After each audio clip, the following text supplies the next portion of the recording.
I look forward to seeing what the hell you decide a fishing thematic pairing with my thing is. Yes. We'll see about that. Speaking of thematically fitting this fucking thumbnail. Hi everybody. Welcome to a live episode of No Lights, No Camera Action. Yes, don't ignore the thumbnail. I'll fix it in post. This is not Smash or Day Fight Live. That series is done. Um and this series is almost done. But first, I should probably explain. I'm not even gonna do the theme because I have to share the link on the Discord, and I don't. Oh, I can't even do the theme because that was an unlisted video on my main channel that got taken down. So I don't even have the theme song put together anymore. Great. Thanks, YouTube. Thanks, YouTube. Yeah. For those wondering, speaking of which, I mean, technically speaking, go back to any other podcast episode and rip it and put it in post.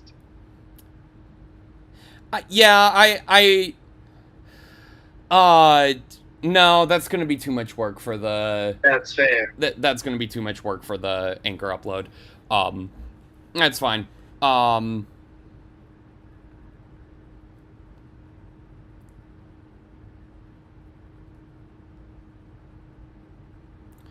But anyway, for those who are regular viewers of the HitmonChannel who are wondering what the hell this is, I'll tell you. Oh, well, audio sounds good. Forgot it was up. But anyway, so for those who missed my update video, my entire main channel got taken down, and one of the series that was yet to be wrapped up on that main channel is this podcast, No Lights, No Camera Action, where Jacob and I talk about movies. I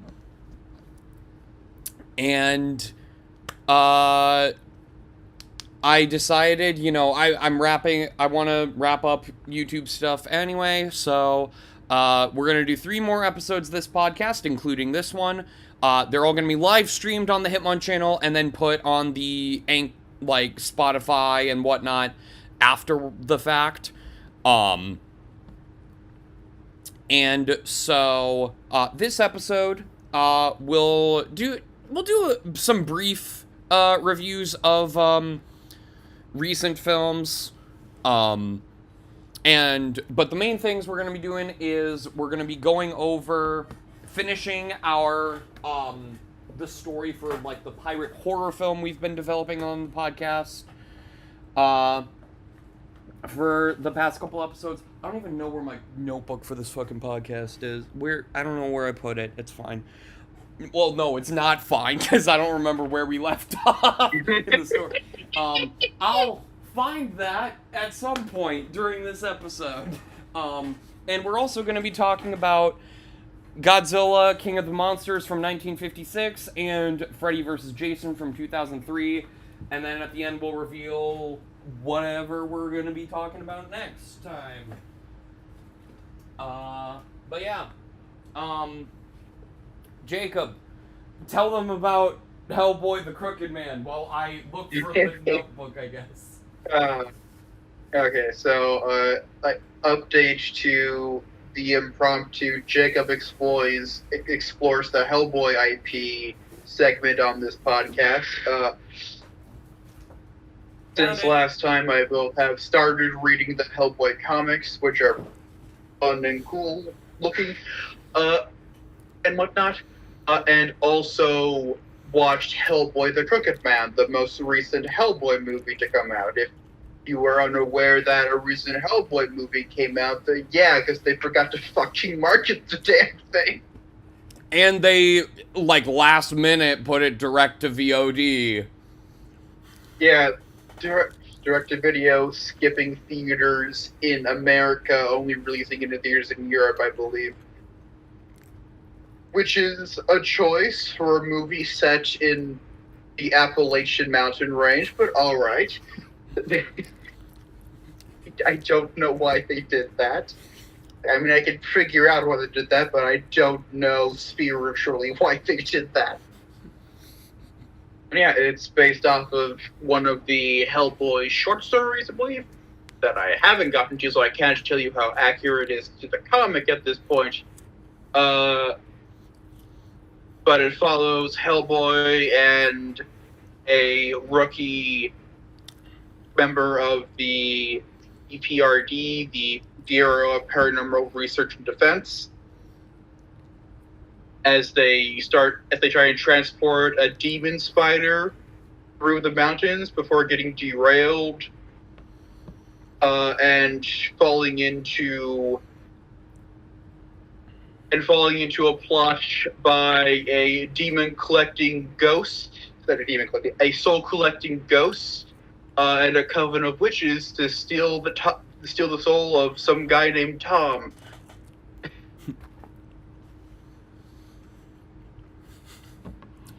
You stole Black Tom's soul, you racist son of a bitch! But yeah.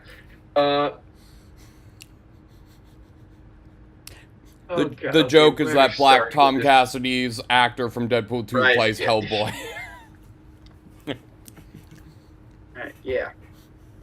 I guess I could start there with, he does a good job as Hellboy, I think. Cool. Like, it's closer to the... From what I've read of the comics, it is closer to the comics than, at the very least, the 2019 Hellboy. Mm-hmm. It's got some similar energy to Ron Perlman, just minus the Ron Perlman, because it's not Ron Perlman, so... Yeah. I appreciate that it doesn't seem to be doing a Ron Perlman impression. Anyway,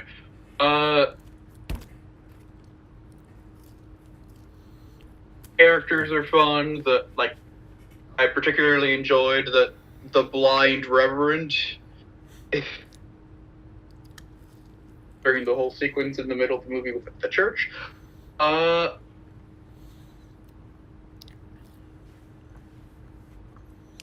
So, god damn it, this movie's a bit of a mess. Yeah. Which you may have been able to guess if you had looked at any of the review aggregator sites. That's sitting comfortably just below halfway on basically all of the sites. Mm. And I think it's a little low, but I also see how it got to that point, because I think it's a perfectly fine movie overall. I enjoyed my watching experience.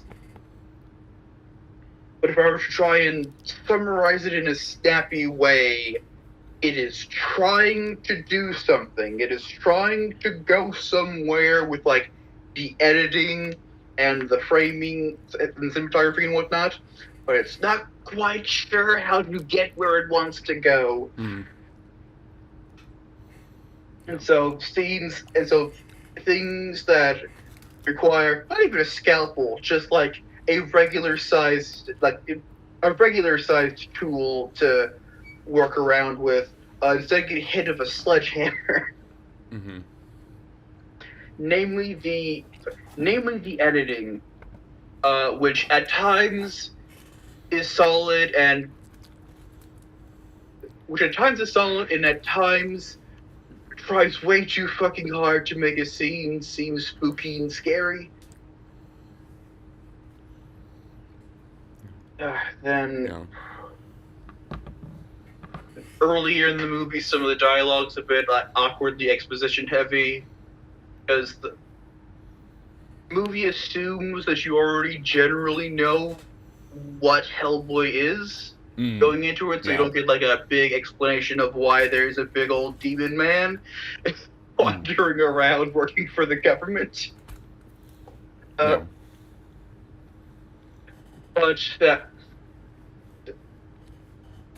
other things still require setup, and they ended up going really clunky with some scenes also. Okay, so Hellboy it's a comic natively. Mm-hmm. And so the story is natively in comic form, and there are a couple scenes that feel like they're trying to recreate a shot from the comic. I can't verify that they are, but they feel like it because they feel off in a way that scenes like that can sometimes be, where it doesn't feel like it's shot for film, if that makes any sense. Yeah.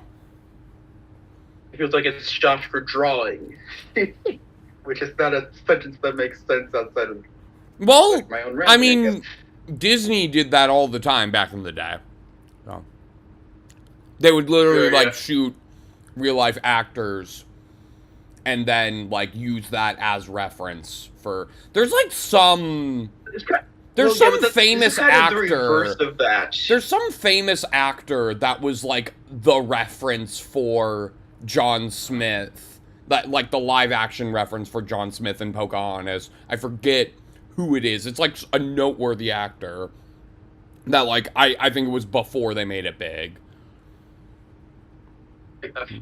There's a scene early in the movie where Hellboy and Bobby Joe, the agent, come across a kid who's been hexed by a witch, and he's laying across the floor in a way that feels very... It feels like it was a scene that was first drawn and then translated very directly. Even though it feels like it makes less sense in actual real world physical space than it would as a drawing. No. Oh, also, I haven't found the live action reference for John Smith yet, but I did just discover that Christian Bale is in Pocahontas. I didn't know that. He's a friend of John Smith, I guess. There's also the... Okay. There's a weird fucking segment early in the movie, because around the time they find the hexed kid, one of the ways they verify that this is specifically witch activities, they find something called a witch ball. And to explore... And just looking at it, I feel like it's generally clear enough what it is that it feels weird to have an in-depth explanation for what it is and how it's made. So we get an in-depth explanation of what it is and how it's made, told by some old lady directly addressing the audience.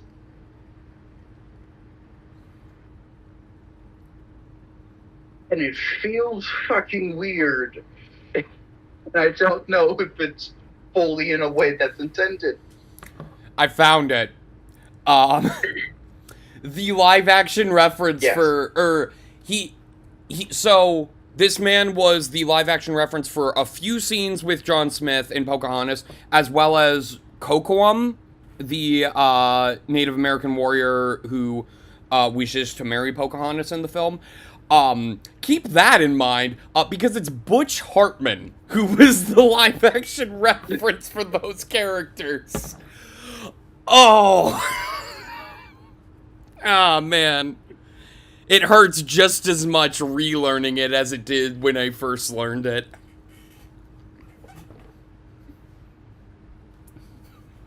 I guess one more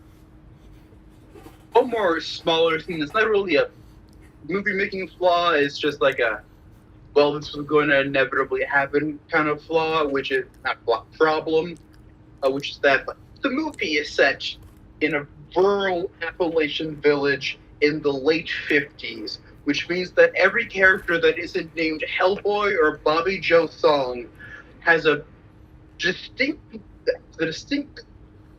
fairly thick rural accent. And that makes it really fucking hard to tell what some of them are saying sometimes. Oh. Mm-hmm. So there was a few scenes where I had to, like, go back a couple times to forget what the hell somebody was saying during this dramatic scene where something important was happening. Yeah, that happens. Because I just couldn't understand them through the accent they were putting on. Mm-hmm.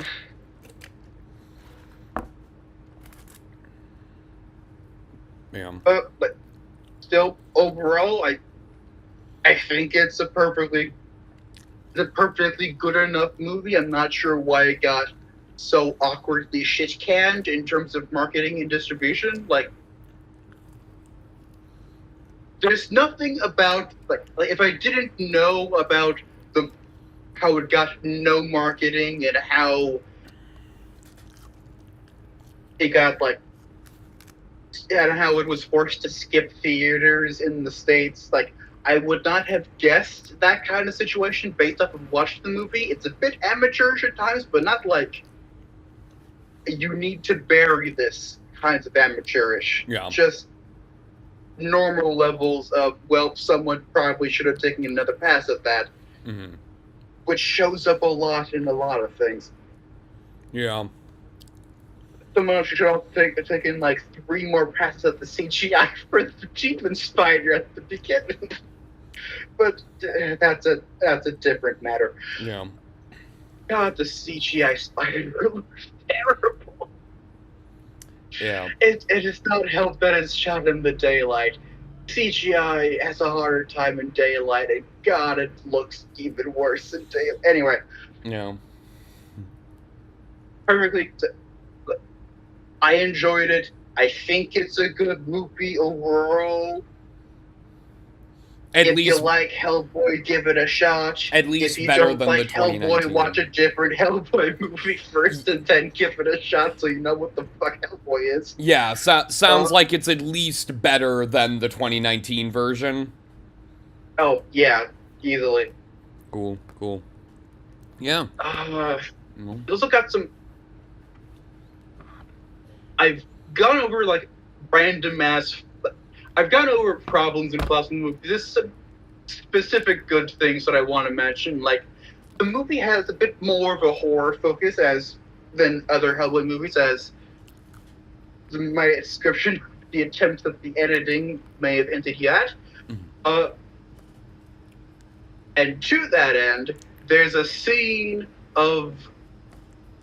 Okay, so... folklore with witches sometimes includes them shape-shifting into animals and leaving their skin behind to do that. So we get a scene where the cast comes across a witch's empty skin, and then we get a follow-up scene with the witch crawling back into her skin, which is uncomfortable and unnerving in exactly the way it's intended and well fucking done. I don't want to watch it again, but for the right reason. That sounds amazing, yeah. Like, that sounds so... yeah, no, like... It's a great beat. Anyway. Cool, yeah. But yeah, that's the movie.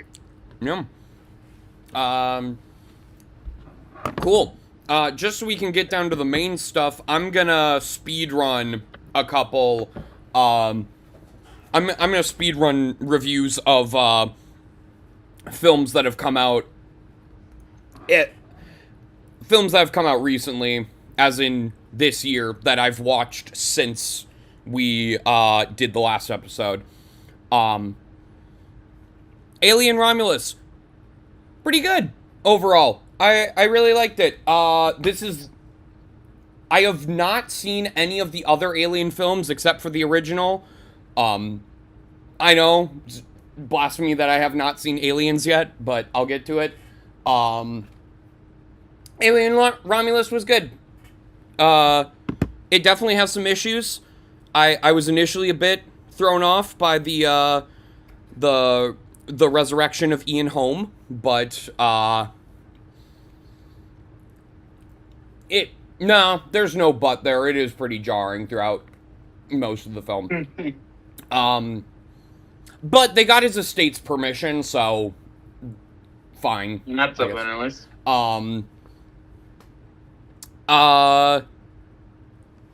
There's a couple moments that are a little too fan servicey, like the fact that they literally have a character say a line that Ripley says in a movie that canonically takes place after this one. Which is whatever. There's a couple. There's a lot of scenes where I had trouble discerning the space that people were in, like either just because it was dark or the editing was weird. I don't know. The scene with the acid floating, amazing. If you've seen the movie, you know what I'm talking about. That scene's great. But yeah, overall pretty good. Even for someone who hasn't seen the rest of the Alien films except for the original. I really like this one.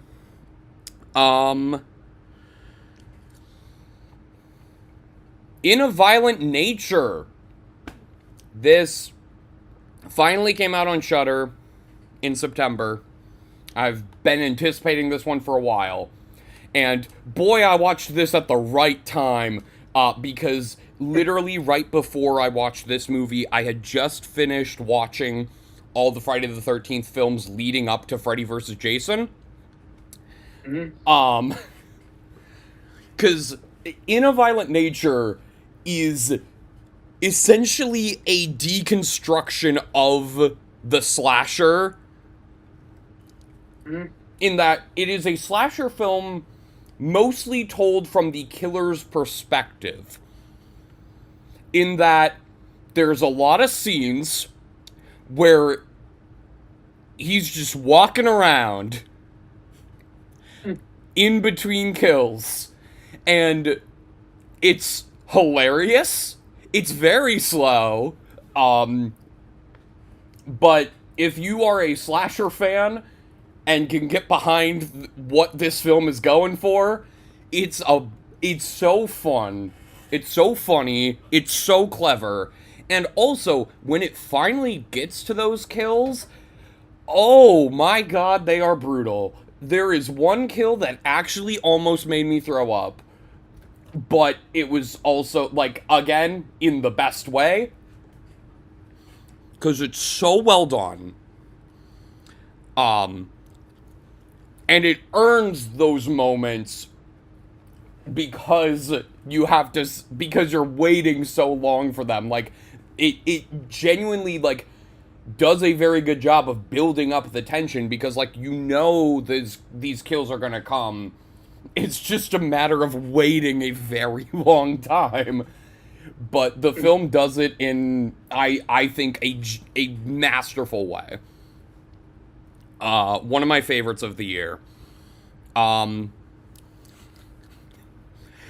Complete opposite end of the spectrum, but still very good. His Three Daughters. This is a Netflix film starring Carrie Coon, Elizabeth Olsen, and Natasha Lyonne. As three sisters who are dealing with the soon but not exactly known when death of their father. He is being he's in hospice care at their apartment, and it just kind of follows them dealing with that. It feels a lot more like a play than a movie, but it is very good. It's well written, and the performances are all really, really good. So if you have Netflix, give it a watch. It's not that long either. Beetlejuice, this is where I piss people off. I fucking hated this movie. Now, I'll admit. I like the original Beetlejuice. It's not like one of my favorites. Like, I'm not like, this is one of the greatest films ever made, but it's very good. The original is very good. The sequel, God, I don't have time. We don't have time to get into all of it, but like, so much of it is just. No, you know what? I don't even. It's been so long that I've like pushed so much of it out of my mind because it was just that unremarkable. I'll just say this. I'll say what I wrote on Letterboxd for my 10 words or less review.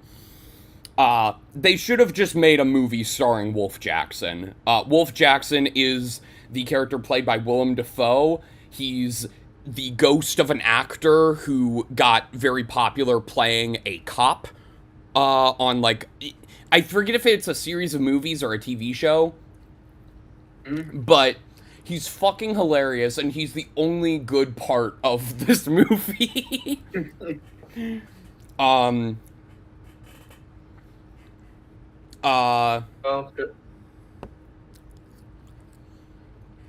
Yeah. The way to more intelligently work in a reference to this, but I give up on coming up with it, so I'm just going to say Beetlejuice Goes Hawaiian, and if people know that, they know that. Congratulations. Yeah. Yeah, if they had somehow managed to get that made around the time that was going to get made, probably would have been a lot better than this. Oh, also, as one other side note, because I remembered, despite not bringing back, what's his name? The actor who plays Charles Dietz, who got arrested for possessing child pornography. Jeffrey Jones. Jeffrey Jones. Despite not bringing back Jeffrey Jones, for this movie features way too much of that character. It dwells on him so much because, like, at the beginning there's a puppet thing showing how he died, and it's like a comedically brutal death, or at least it's supposed to be. I didn't laugh, but the puppet looks like Jeffrey Jones, and they keep dwelling on it. He got his, like, head bitten off by a shark, and you see this headless, shark-bitten off body roaming around the afterlife with a guy doing an impression of Jeffrey Jones. It's like, no, you just kill him off and be done with him. And they didn't even bring back...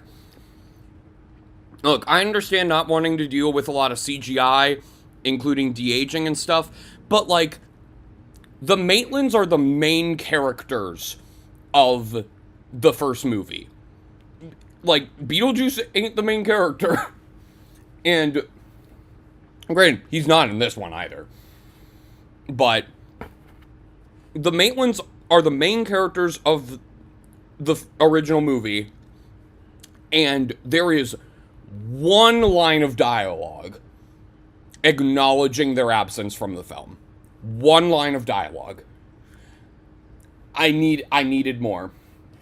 Also, this film has way too much going on. There's too many subplots. Jenna Ortega and Tim Burton should be a match made in heaven. Every project they've done together so far has just been shitty teen romance where the guy turns out to be a supernatural threat that she has to stop by the end of the movie. Or show, in the case of Wednesday. I hate it. Monica Bellucci does not need to be in this film. It's that storyline is not interesting. I get it. He's like Tim Burton and Monica Bellucci are dating, but like, God, there's too many subplots in this movie. That one could have easily been cut. Even though that subplot produces all of the Wolf Jackson stuff, so like, I can't say it gets cut because then you cut the one good part, but the subplot sucks. And this movie is so frustrating because so many people went to see it. It is one of the highest grossing films of the year. We deserve better. We deserve original movies doing well. People complain about, like, oh, all movies in Hollywood are just sequels and reboots and stuff. It's all franchise stuff. We want something original. Then go see the original movies instead of Beetlejuice. That said, I will move on to another sequel that did exceptionally well at the box office this year, Inside Out 2. I didn't get to see this in theaters when it was out in theaters, but I finally got around to watching it on Disney Plus with the family. Just as good as the original. I was very pleasantly surprised with how good this ended up being.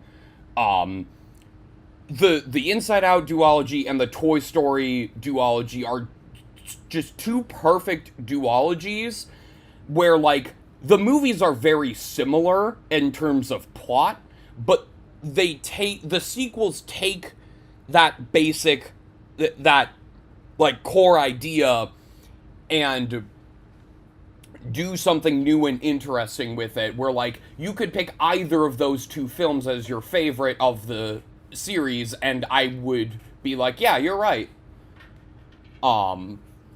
It's very good. Weirdly has nice to hear, because... Yeah. Are you finished your thought? Oh, no, I was just gonna say, I guess spoilers out of context, if that means anything to you, Inside Out 2 weirdly has the same ending as Challengers. If you have seen both movies, you know what I'm talking about, but it works. All right. You were saying? I said, as if I actually knew what the ending of Challengers was. It's nice to hear that it's good, because for whatever reason, in the spaces that I end up occupying on the internet, the only thing that I have seen about Inside Out 2 is really trite bullshit about, like, ennui and whether or not it counts as an emotion. It works well in the movie, at the very least. I figure. Yeah. It's just, I'm annoyed that I don't see people seeing anything more substantive than X feels weird to say it's an emotion, but it probably works in the narrative or whatever. Yeah. I don't have the words to express frustration with the internet on this matter, apparently. Yeah. Anyway, yeah, Inside Out 2 is really good.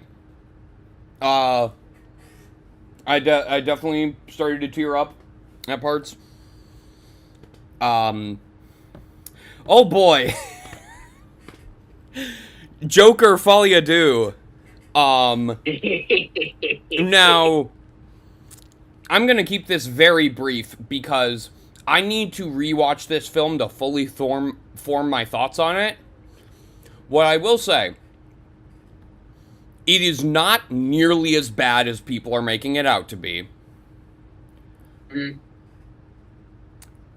I also completely understand why people are making it out to be the worst thing ever, because there are certain elements of this film that are very much a fuck you to people who liked the first movie for the wrong reasons.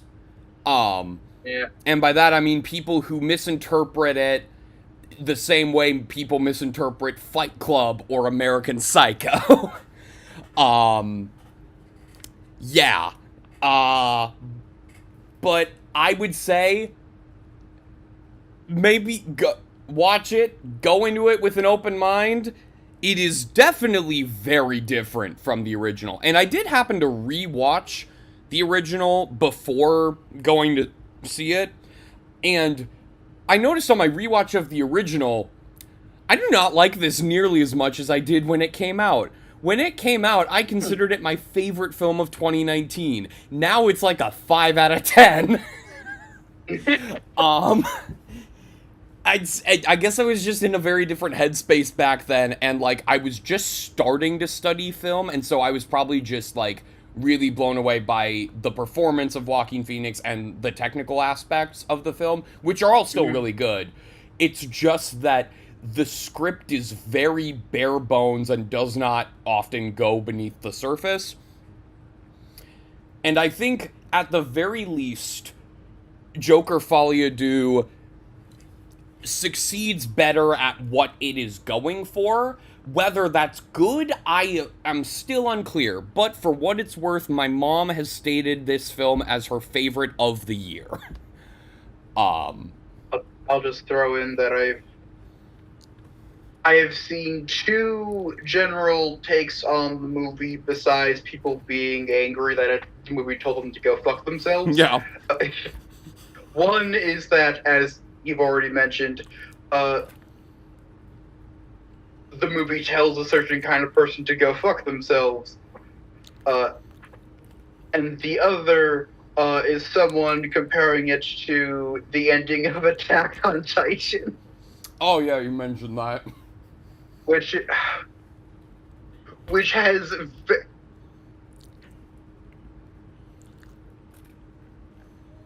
Oh, God.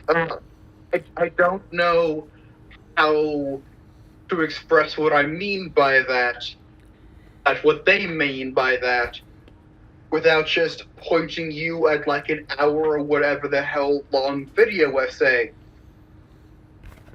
Yeah. But there's a channel called FD Signifier that did a video on Attack on Titan somewhat recently. Mm-hmm. And they have a very different take from what, like, the general, like, conclusion is on Attack on Titan's ending, and I quite like it. Yeah. The thing's on the second channel, Signified B-Sides. Mm-hmm.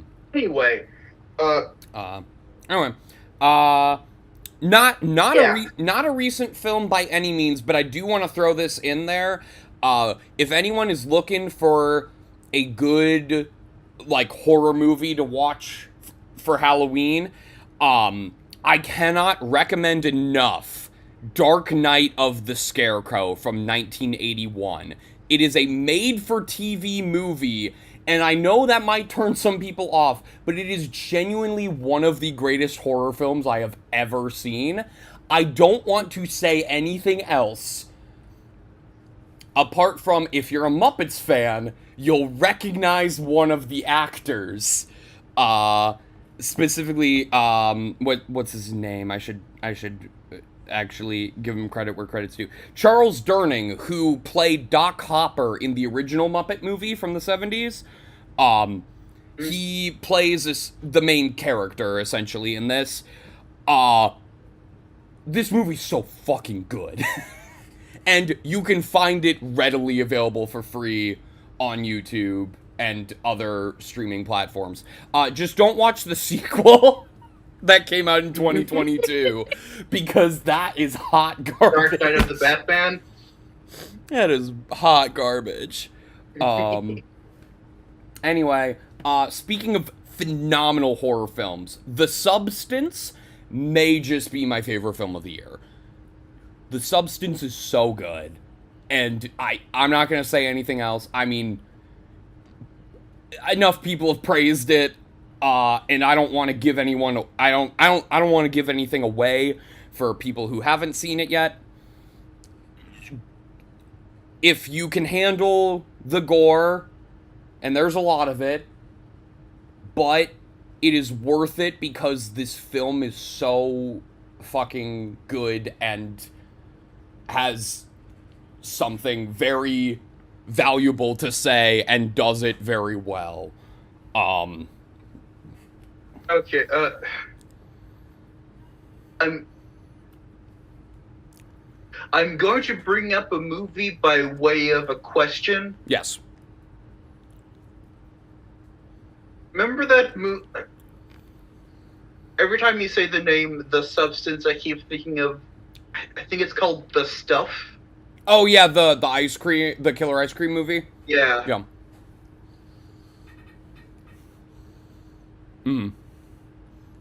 It's nothing like I mean I haven't seen the stuff, Okay. but like it's not that. It's like Okay.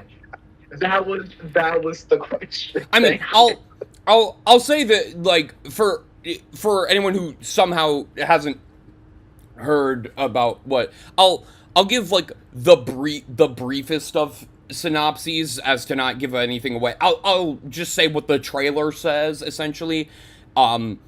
This is a movie about an older woman who is a former actress, sort of a washed up celebrity, who volunteers for an experiment that creates a new, younger, better version of herself. That's all I will say.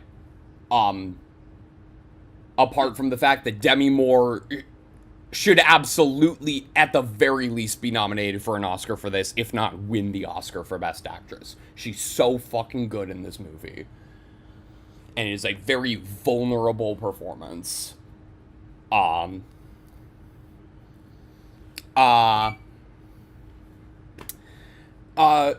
2. I actually, got to go to an advanced screening of this for free. I'm glad it was free because this fucking sucked. I Just hadn't heard that Smile 2 was going to be a thing. yeah, disclaimer, I didn't like the first one. I thought that was like a 5 out of 10 for me. It, like, and the sequel has most of the same issues. All the scares were in the trailer, and a lot of the scenes are just kind of waiting around for the scares, but it's not done in a clever way like in A Violent Nature. It's just boring. This one is over 2 hours long, has a dumber script, and there's so many goddamn shots of Naomi Scott just drinking water. It's oh my god, I hated this movie, and I know based on what I've seen, based on everything I've seen, and based on the reaction at my early screening, I am very much in the minority on this. But again, I feel like we deserve better, and there have been better this year. Oh God, with Smile, I just keep I really hate the trailer for the first Smile for the very specific reason.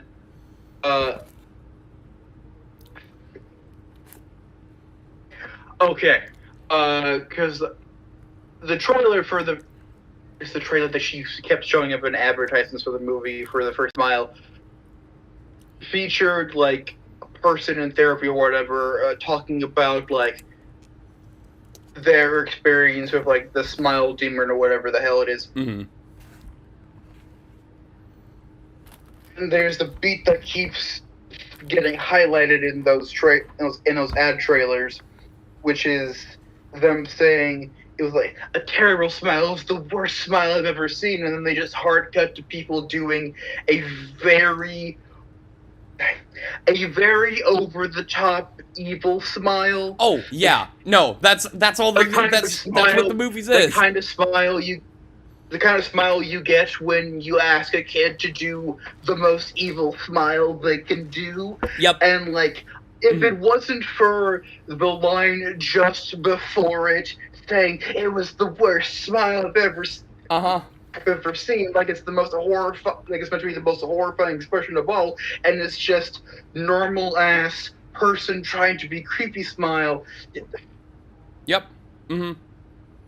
Yep. Oh God, I hate it.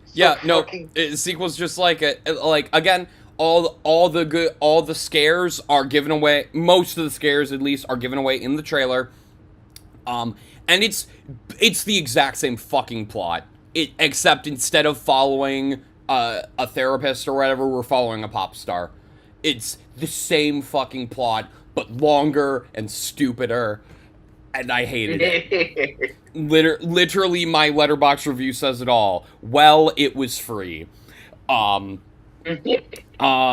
lastly, Saturday Night.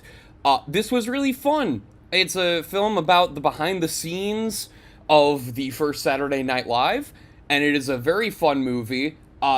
There's not much else to it, but it's very like rapid pace, very chaotic, as the behind the scenes were, and goddamn, the casting is so on point for everyone. Like, it is a shame that the best casting Oscar isn't being added until the 2026 ceremony for films coming out in 2025. Because if it were getting added for this year's ceremony, Saturday Night just gets that Oscar, like, hands down. It's so... The casting is so good. But yeah, now that we've gone through all those, do we want to start with developing the pirate horror film, or do we want to start with talking about the films we watched? I feel like we could do either way.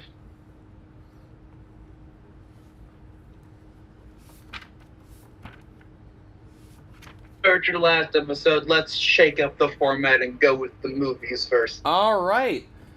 So first, we will talk about Jacob's pick for this episode, Godzilla, King of the Monsters from 1956.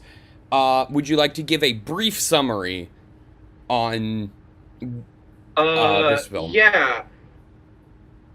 The movie follows American journalist Steve Martin. as he... Yeah, but I find it just call him Steve. I am going to be calling him Steve Martin all episode. I want you to know. That's his name. That is his name. Yeah, it is his name. Steve, anyway. Steve... If I was Steve in Japan, I think he was, like, on layover to somewhere else. But he's in Japan around the time that Godzilla shows up and starts destroying boats in the ocean. So he hangs around to report on the situation. And then the plot of the first Godzilla movie, more or less, happens with him standing off to the left, observing most of it. Yeah. That's a great segue into initial thoughts. I'll go first. Yes. This is a movie thankfully, regarding time for this episode, I don't have a lot to say about this movie.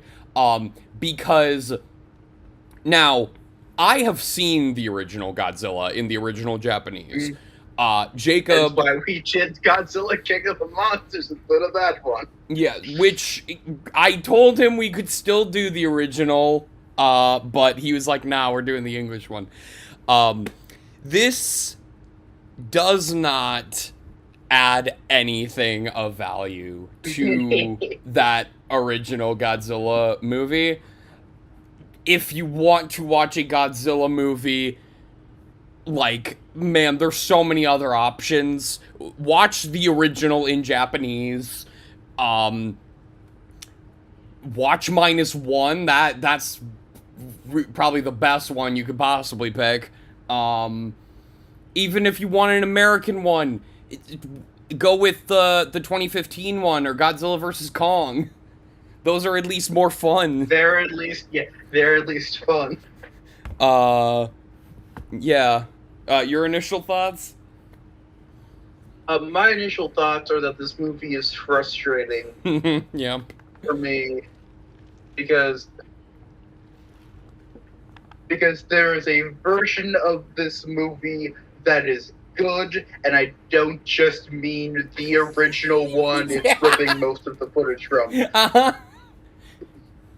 Because, like, the premise of foreign journalists arrives in Japan as Godzilla starts wreaking havoc and has to figure out what the hell's going on is not on its own a bad premise for a movie. Mm-hmm.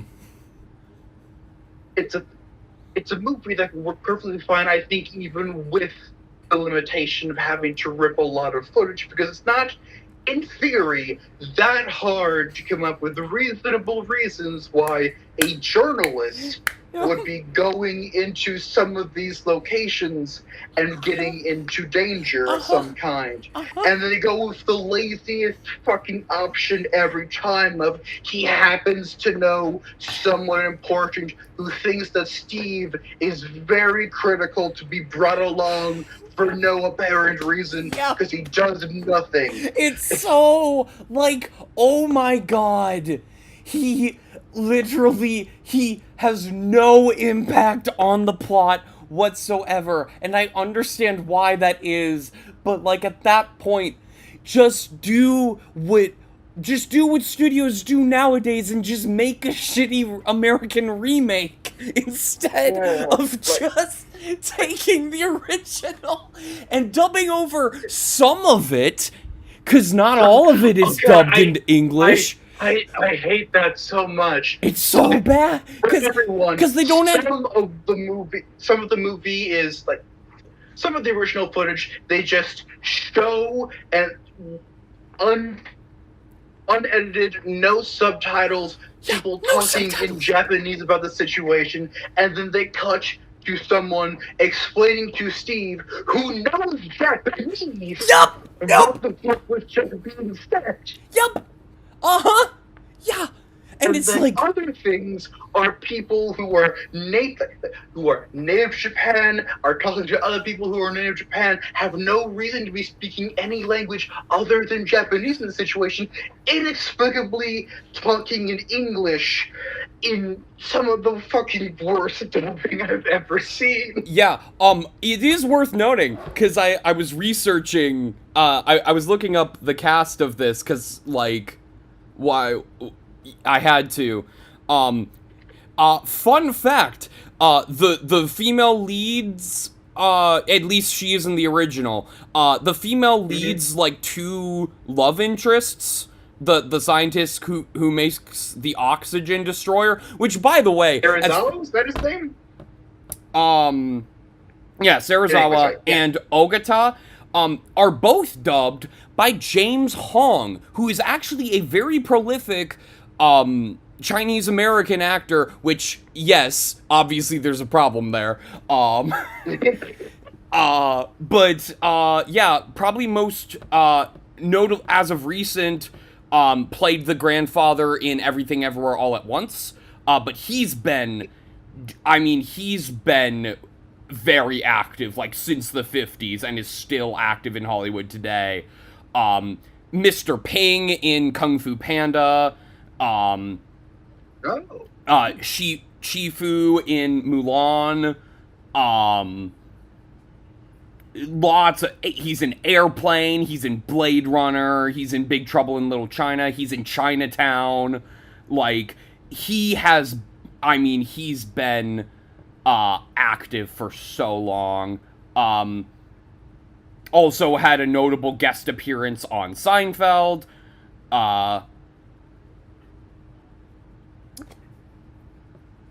like, yeah,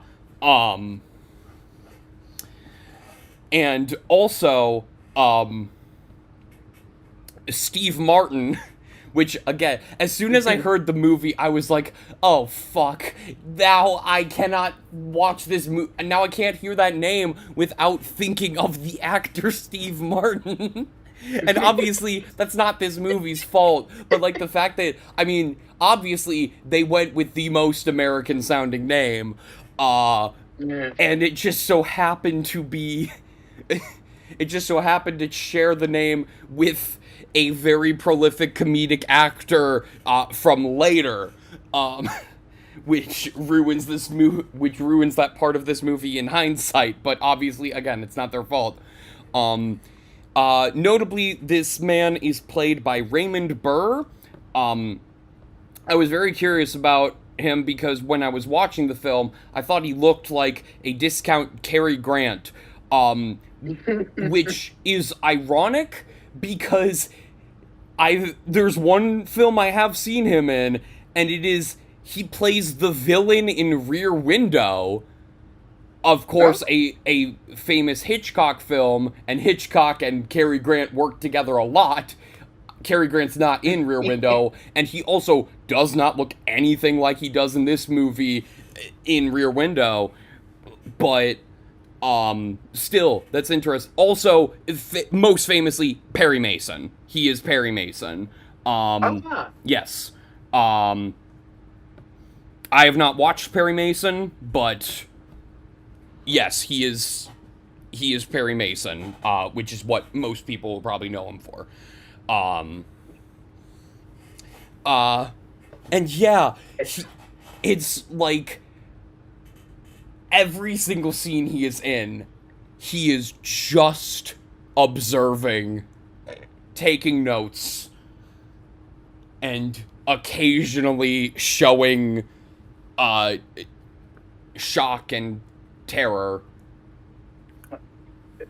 There's one beat in this movie that I genuinely like, and it's when he's joining everyone running up the side of the mountain on the island, and then Godzilla peeks over. I like his performance in that scene with the dumbfounded horror on his face. I think that, but the beat in the context of the larger movie around it feels like a glimpse into an alternate universe where someone gave a shit about what was going on with this movie. Yeah, to counter that, again, I've seen the original. So it is worth noting, also, in addition to, them inexplicably adding this man in. Oh, wow! Okay, I didn't realize this was only,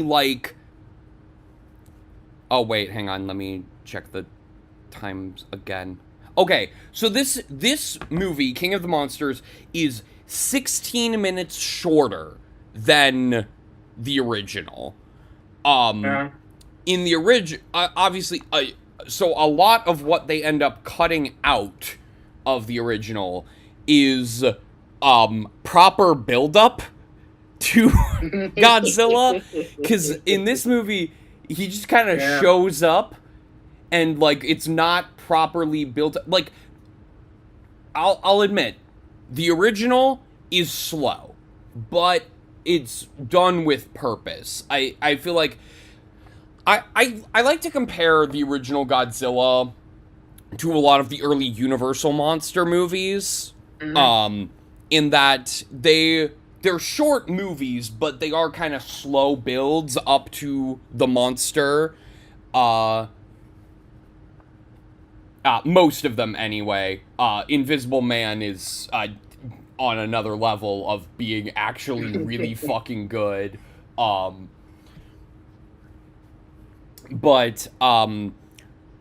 yeah, when Godzilla peeked over that mountain, I was like, wait, what? He's here already? Okay.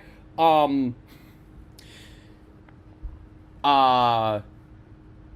yeah, so also, going back to the sorry. going real quick. Yeah. Immediately after that scene, where Steve sees the footprints of Godzilla walking back into the ocean, and he remarks on, "Wow, those are massive footprints," as if he didn't just see the giant fucking monster sticking his head over the side of a mountain. Mm-hmm. Yeah.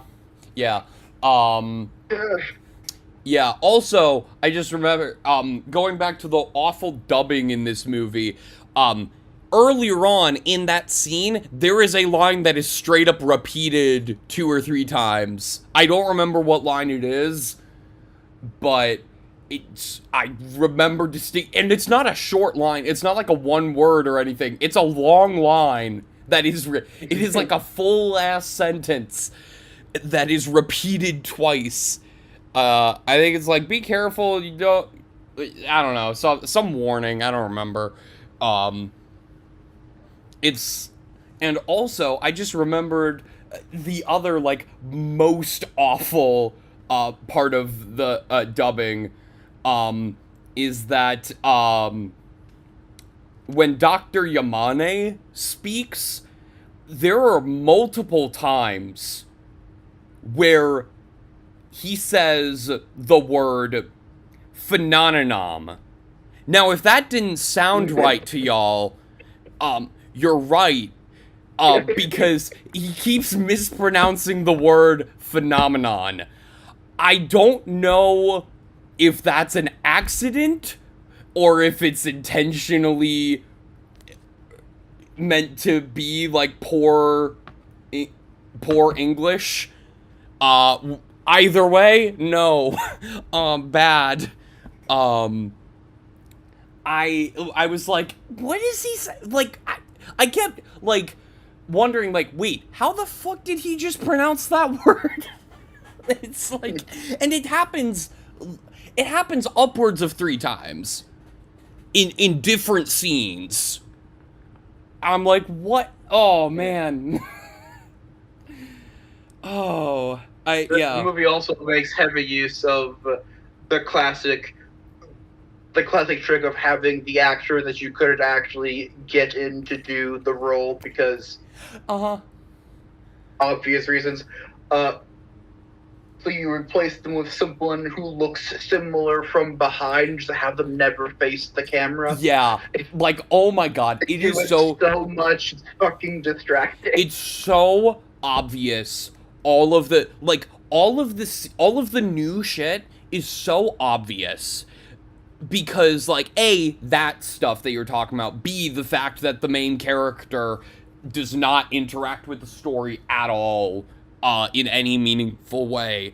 And also, the fact that they're, like, the new footage is too clean. Like, there's, like, more, there's more, like, graininess to the original footage. And it's like, no, like, as someone who studied film, that was that was like more distracting for me than it probably would be for anyone else. It is also worth noting, I was going to watch this on my TV, but apparently my smart TV isn't compatible with the Crackle app anymore, which is funny. No, it gets even funnier because the remote I have for this smart TV, it's a Vizio TV for those wondering, has shortcuts for certain apps as buttons on the remote, and Crackle is one of the shortcuts on the remote, which is like, why the fuck would Crackle be a shortcut on your remote? I mean, you can tell this is an older smart TV. First of all, why? Second of all, why let it break? Yeah, it's so funny. Like, I clicked that button and it said, this TV no longer supports the Crackle app. And I'm like, what the fuck? Okay, so I ended up watching this on my laptop. There were also multiple times where I tried turning on... First of all, it was so funny. When I started watching the movie, I was like, wait, why the fuck is it in English? Forgetting that we specifically chose the English dub. Even though that's literally what I searched for. And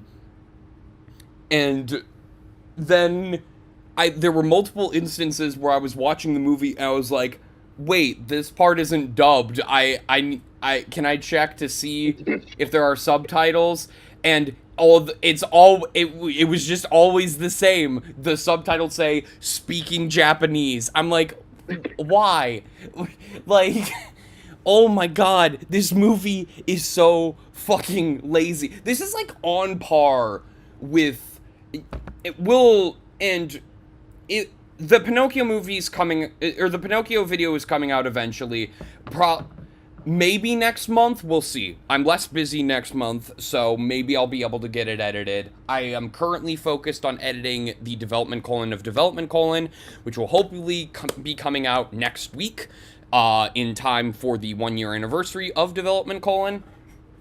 But after that, I will focus on getting the Pinocchio video done. There are 4 hours of footage I have to comb through, to make a film, to make a video that is somewhat watchable.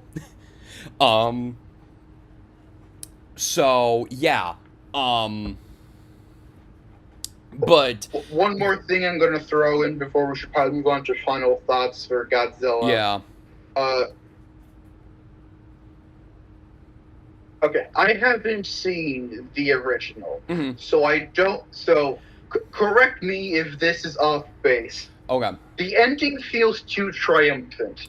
No, that's about it. It's about the same in the original. It works better in the original because it feels more bittersweet in the original because of all the because the other parts that this film cuts out in addition to proper build-up is all the subtext about like anti-war and the fact that Godzilla was created as a result of the atomic bomb dropped on Hiroshima.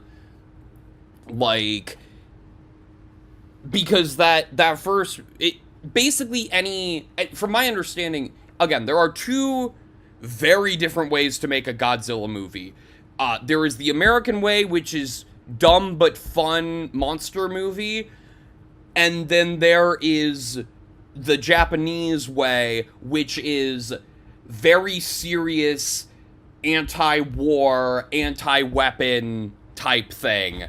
So, as a result, in the original movie, that ending does feel a lot more bittersweet because of Dr. Serizawa sacrificing himself because he doesn't want to be... the way I look at it is that he sacrifices himself because he does not want to, he doesn't condone the use of his oxygen destroyer as a weapon. And wants to ensure that and going no one can manipulate him into doing something like this ever again. Exactly. Yeah. Sorry for laughing. I was just. So, yes, the very serious anti-war messaging and symbolism of that time Godzilla did a flying drop kick. I haven't seen that movie to know what the greater context of that one is. But yeah, no, I mean, obviously there's some goofy shit in the Japanese ones too, but like in general, the Japanese film, especially Godzilla -1, which I cannot recommend enough if you actually want to watch a good Godzilla movie. Godzilla -1 is a must-see. And it's on Netflix. So. Yeah, I asked in part because one of the relatively few things that I knew about Gojira going into watching Godzilla was that there was an idea in the original that killing Godzilla is in some way a tragedy. Hence the paleontologist character who wants to study Godzilla and is sad that they're killing him. Yeah.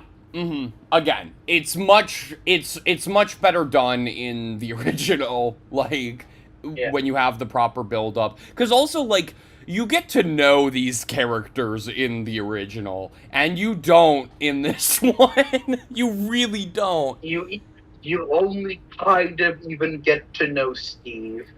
Yeah, because he's not a character. He's a framing device. Oh man, yeah, wow. Final thoughts. This movie is not worth your time. Just watch the original. Watch -1. If you want a dumb American one, watch Godzilla vs. Kong. It's at least fun. There's nothing else I have to say. It's just this movie takes away anything that was like remotely good about the original and just makes it weirdly, this feels more like a slog to get through despite being 16 minutes shorter. Which is crazy. It's insane. I don't understand how you do that. This is like the worst. This is the worst editing I've seen since Curse of the Puppet Master, and the laziest film I've seen since Pinocchio's Adventures: The Adventures of Pinocchio. Which I'll get to both of those in the Pinocchio video that'll come out next month, hopefully. Yeah. Alright. And my final thoughts. My final thoughts can be largely summarized by highlighting one specific scene in the movie, which is a scene where the aforementioned paleontologist character is getting checked in on by his daughter, and he's expressing his frustration or sadness or whatever with the fact that the military is trying to kill Godzilla when he thinks that he should be studying him. And not only is the dubbing in that scene both inexplicably there and not terribly well acted, the paleontologist has lines placed over spits where he is very clearly and obviously not saying anything. Yep, I forgot to point that out. Yep. And if that doesn't summarize this fucking thing, I don't know what else could. A poorly and lazily mangled version of an interesting idea. Yes. One other note I do want to point out before we move on to Freddy versus Jason. For anyone wondering if this was a translation thing, I mean, it could still be a weird translation thing, but in the original Japanese, the subtitles do say Oxygen Destroyer.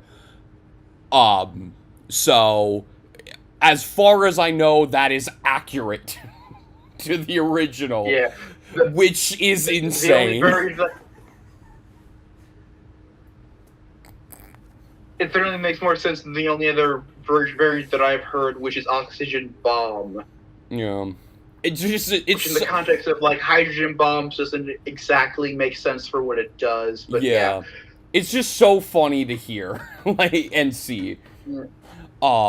Anyway, up next we have my pick, one that Jacob and I have been wanting to watch for a while, and another one that we come at from very different points of view. Freddy versus Jason. To briefly summarize this, this takes place years after Freddy.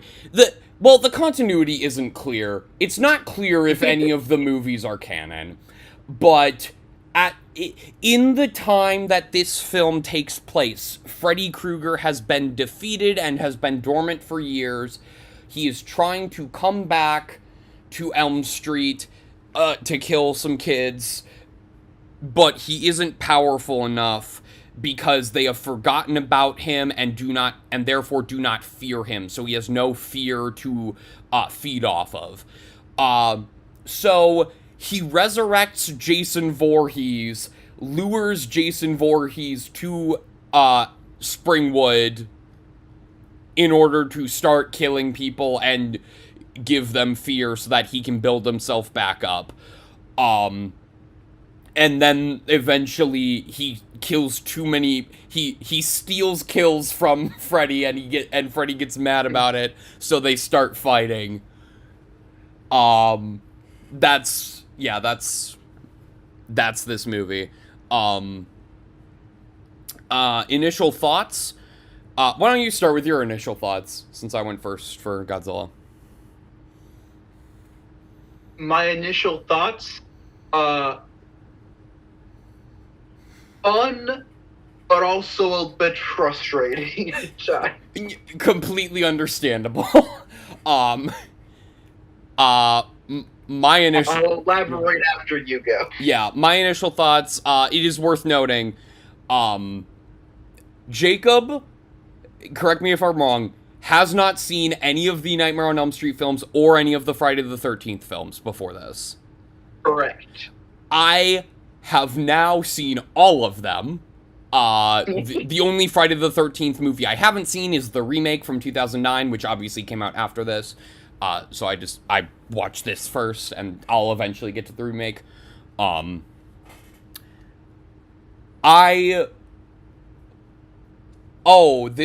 This is a film that has a lot of issues. But the third act kind of made it all worth it for me.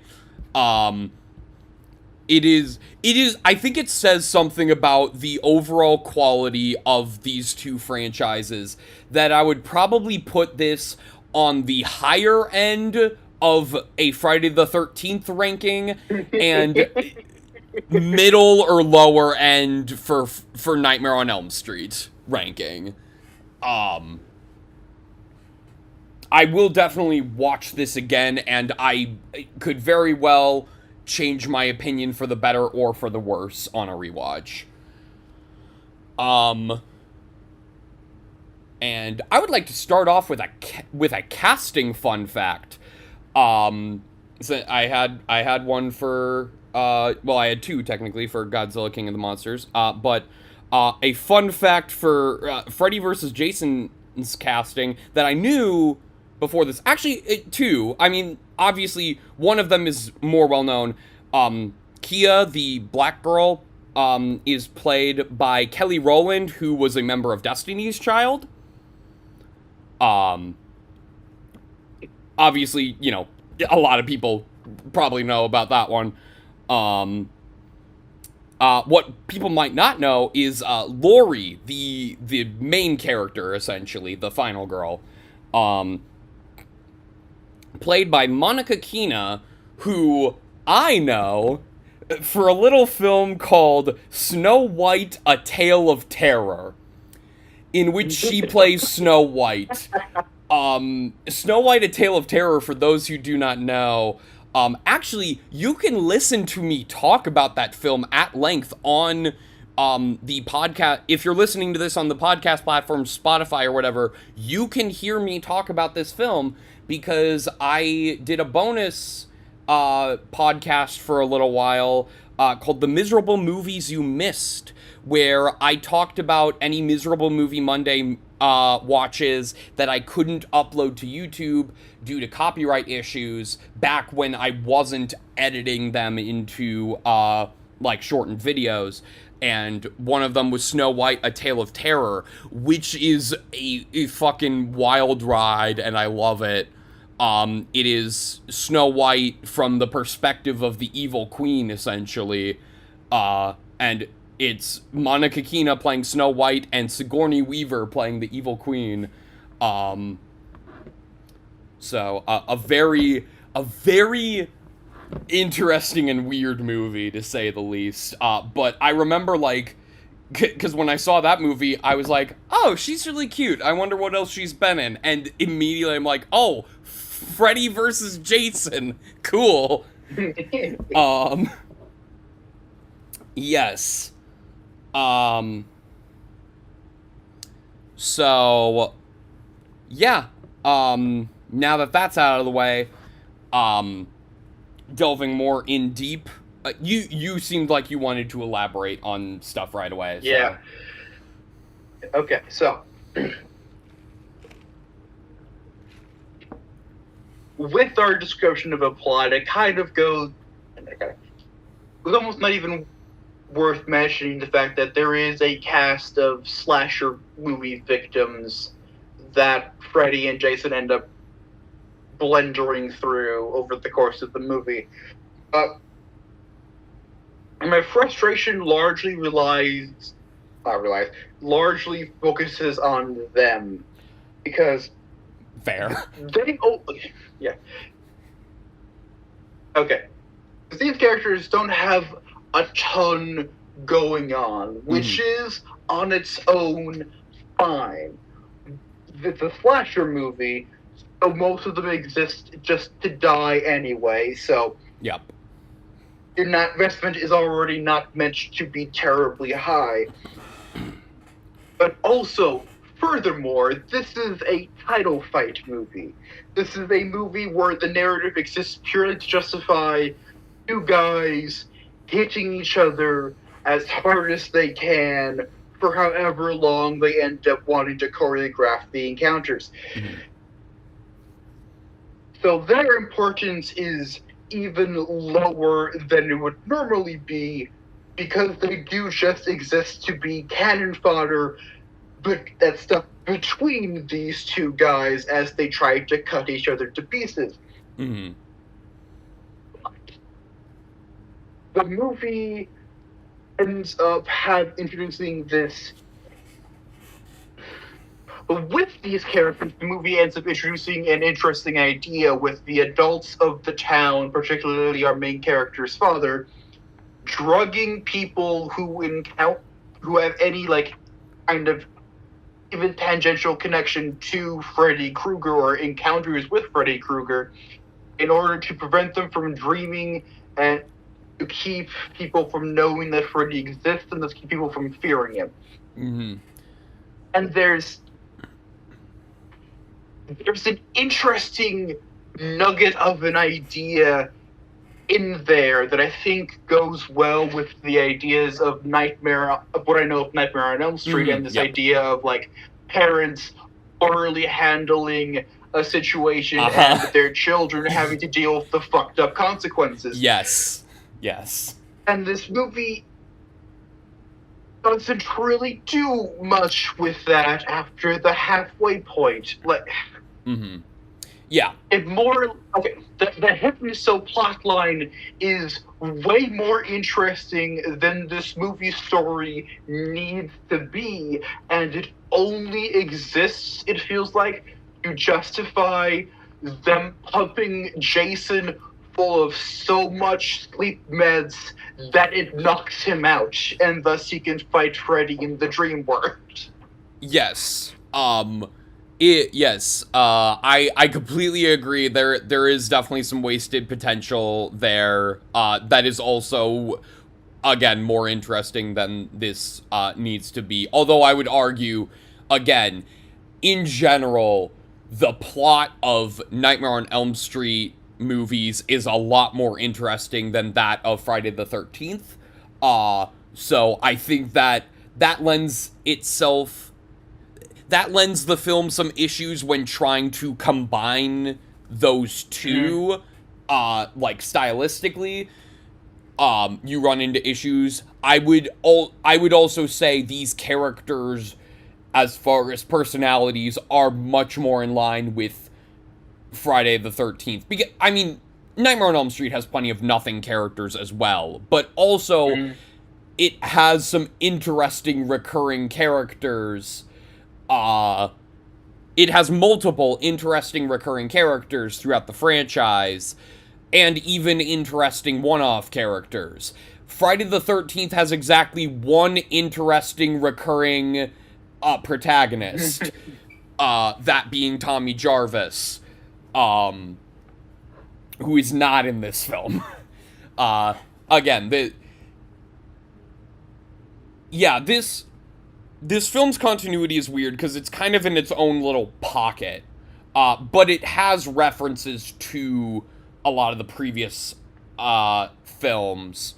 For example, Hypnosil is actually from the third movie of Nightmare on Elm Street. Nancy Thompson, who's the final girl of the original film, she gets a new job at and that the facility is also the same facility from Nightmare 3. And when she gets that job at that facility, it is revealed later on that she has been taking Hypnosil to stop herself from dreaming, and that it was an experimental drug and not super readily available. So that I think that is a very interesting bit of world building that this film does by bringing that idea back, having it more readily used, and like for what seems to be nefarious purposes, but is really like good intentions, poorly executed. Yeah. Both, yeah. I could say that both in universe and to an extent with how the film handles it.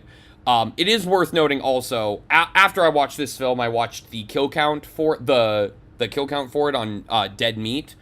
And it is worth noting, this is a film that they had been trying to make since the fucking 80s.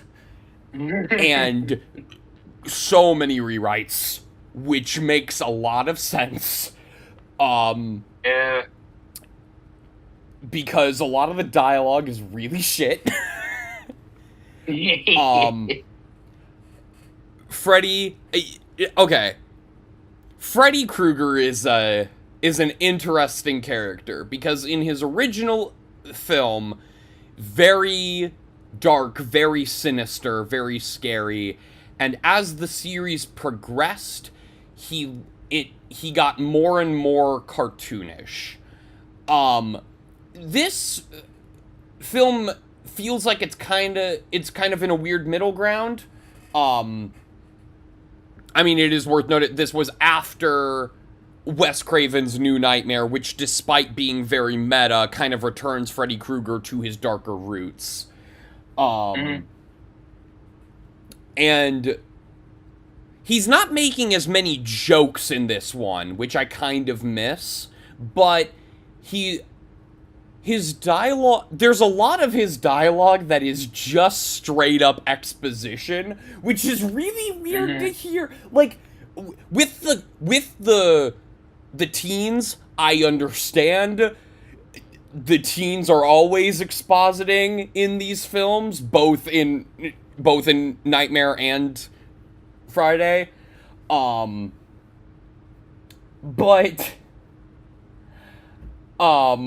it's so weird to hear exposition coming out of Freddy Krueger's mouth, like, not strong enough yet, but, like,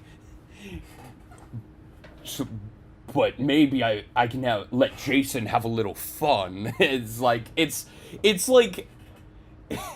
literally... It feels a bit like he's breaking the fourth wall. Yes, which isn't necessarily a Freddy Krueger thing. Like, yes, in the later sequels, he gets very cartoonish and, like, is making a lot of, some would argue bad jokes. I would argue some fun jokes, some bad jokes. Yeah,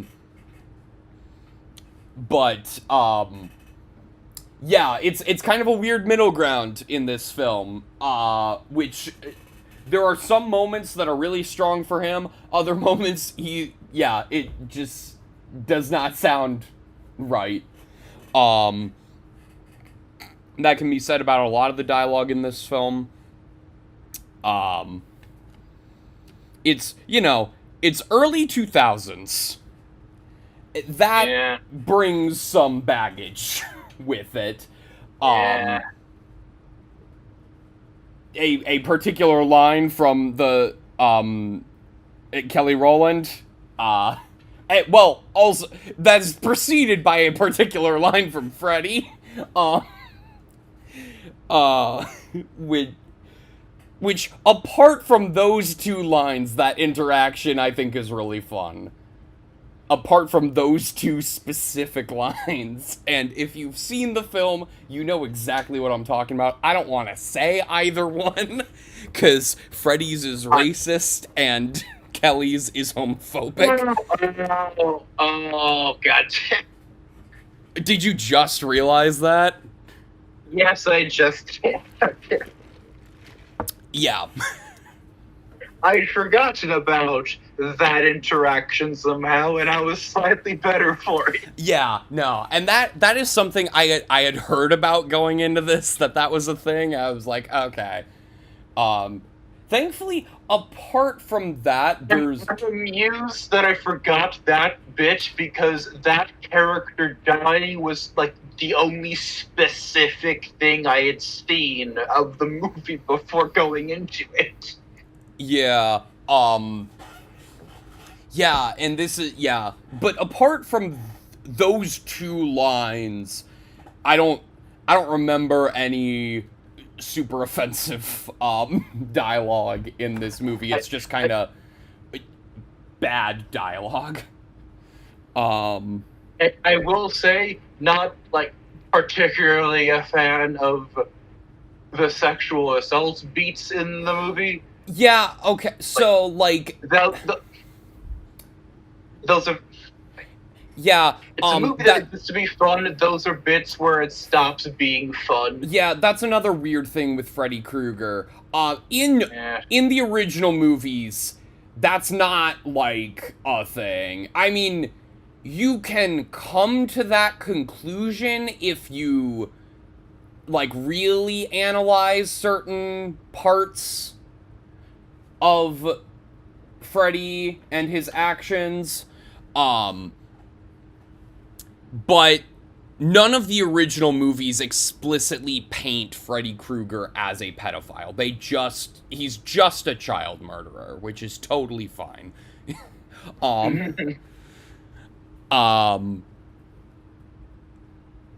This is the reason why the remake is easily the worst Nightmare on Elm Street film, because the remake makes it explicit that he is a child molester.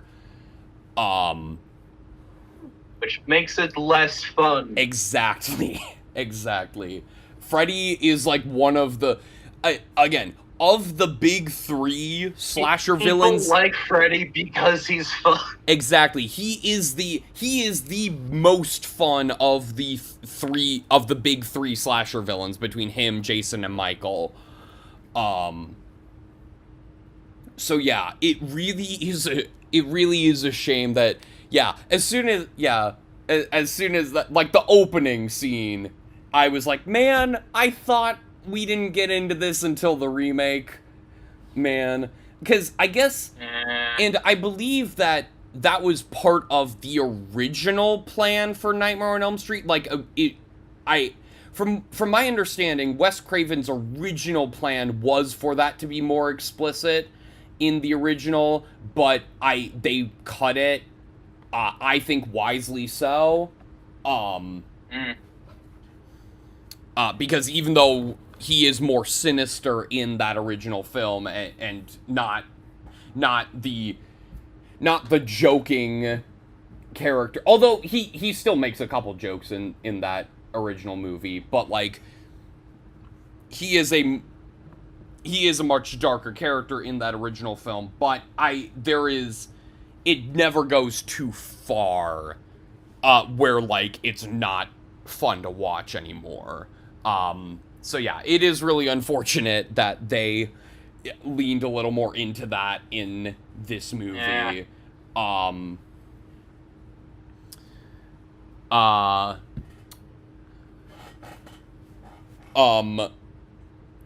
I feel like we've been dwelling a lot on... I wasn't a particular fan of, like...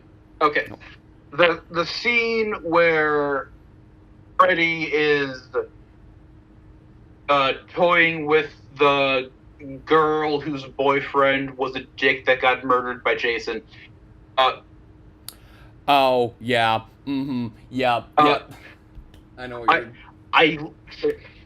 I liked most of, like, Freddy very clearly having, like, this incredible, like, sadistic glee at getting to torture a victim again. Mm-hmm. I did not like that Jason's interruption involved a guy attempting to rape her. Yeah, no, that sucked. World. That actually sucked. Yeah, like, no, that fucking... We did not need that to justify Jason shoving a pole through her torso. He probably would have done that anyway. Yeah, I'm guessing what they are going for there is that even though, as we can see, Jason does not exclusively kill based on this MO, but, like, his main He MO... does tend to... He has a reputation for killing the horny. Yes, exactly. Like, specifically because he, quote-unquote, died as a child because the camp counselors were not paying attention to him because they were having sex. That, obviously, a big part of his backstory. Speaking of the fucking backstory, the line that James of Dead Meat pointed out in the kill count that is just so fucking stupid, and I completely agree. Jason was killed by water and Freddy was killed by fire. How can we use that? And then they don't. Wait, well, they kind of do. It is a very... They kind of do. Freddy kind of does. Yeah. But also, like, Freddy's not afraid of fire. Yeah. There is one scene in this that I feel like makes it abundantly clear he's not afraid of fire, but then at the end... And that's the scene where he's fighting Jason in a burning house. Yeah. Even before that, he's, like, using fire to, like, kill someone. I don't remember the exact details, but, there's also a key... But also, at the very end, when they're defeating him, there is a moment where he looks a little afraid of the fire, and I'm like, man, we were almost there. Because, I swear to God... I don't know, I think that scene's somewhat easy to read as he's more surprised and shocked that he's about to get lit on fire when he was so focused on Jason.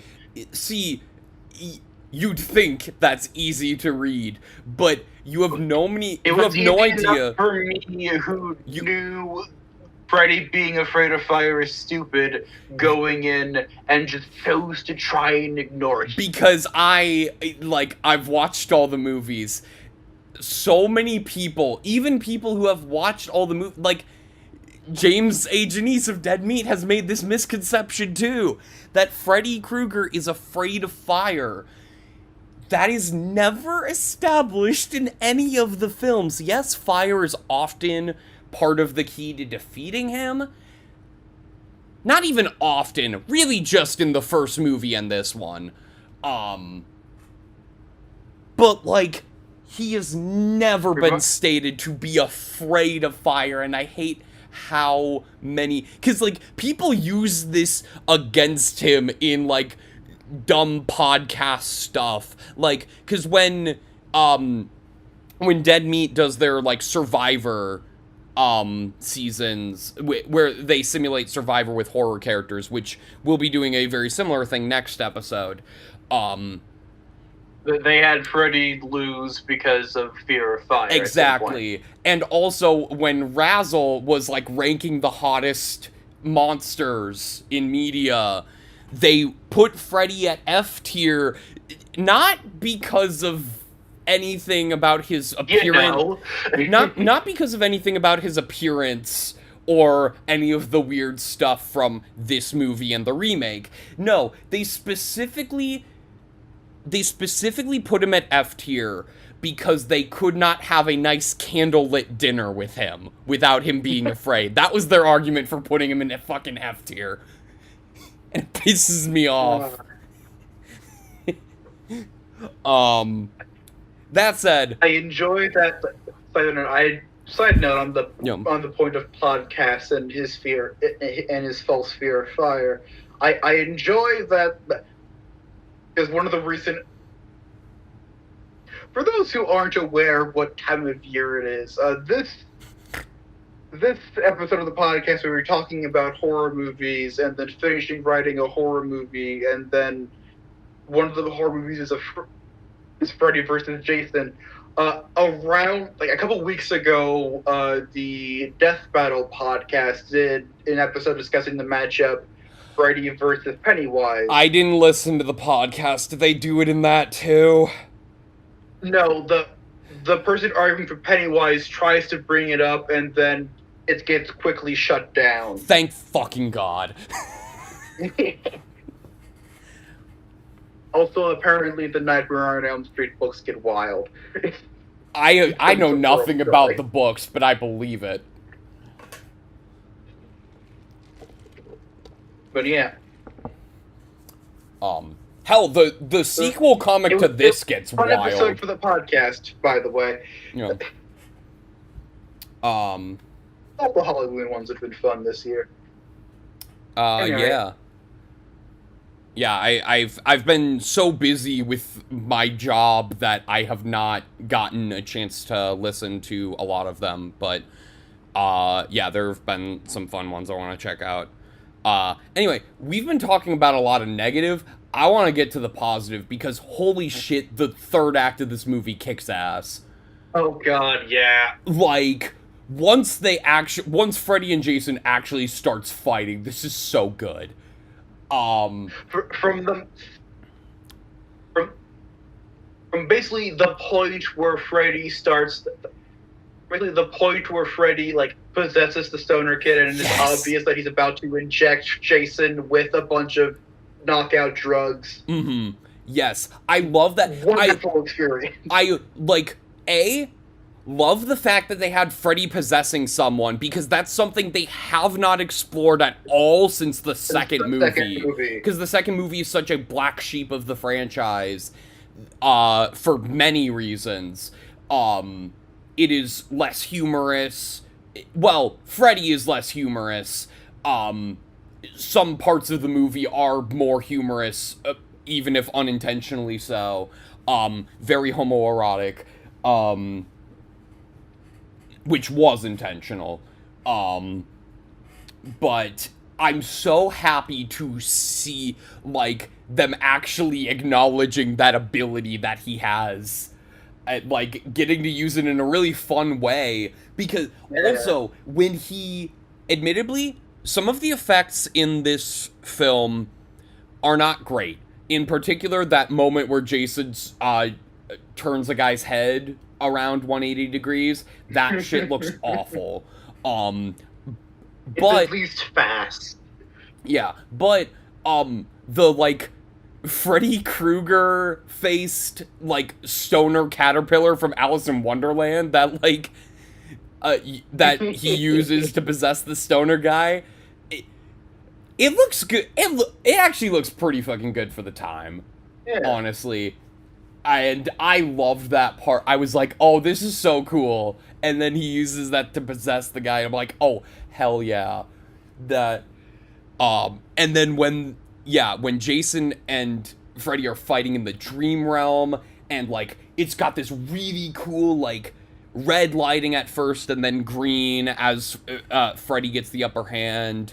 The fucking, like, throwing Jason around like a pinball. Love that. Yeah. The fact that like him, you know, really the fact, cause like Jason Voorhees is such an uninteresting character in most of his films because he is just a mute, emotionless killing machine.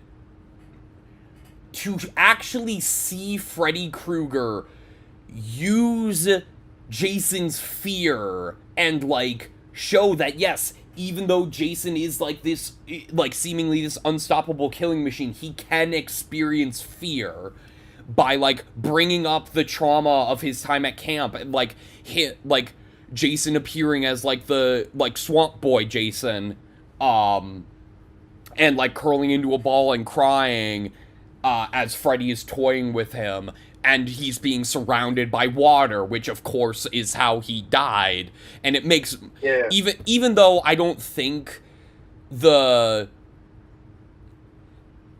think also Jason being afraid of water is slightly a misconception. I think he may have a fear of drowning, but, water, not necessarily. It's at least less silly than Freddy being afraid of fire. And I think it's done very well in this scene. And like I give the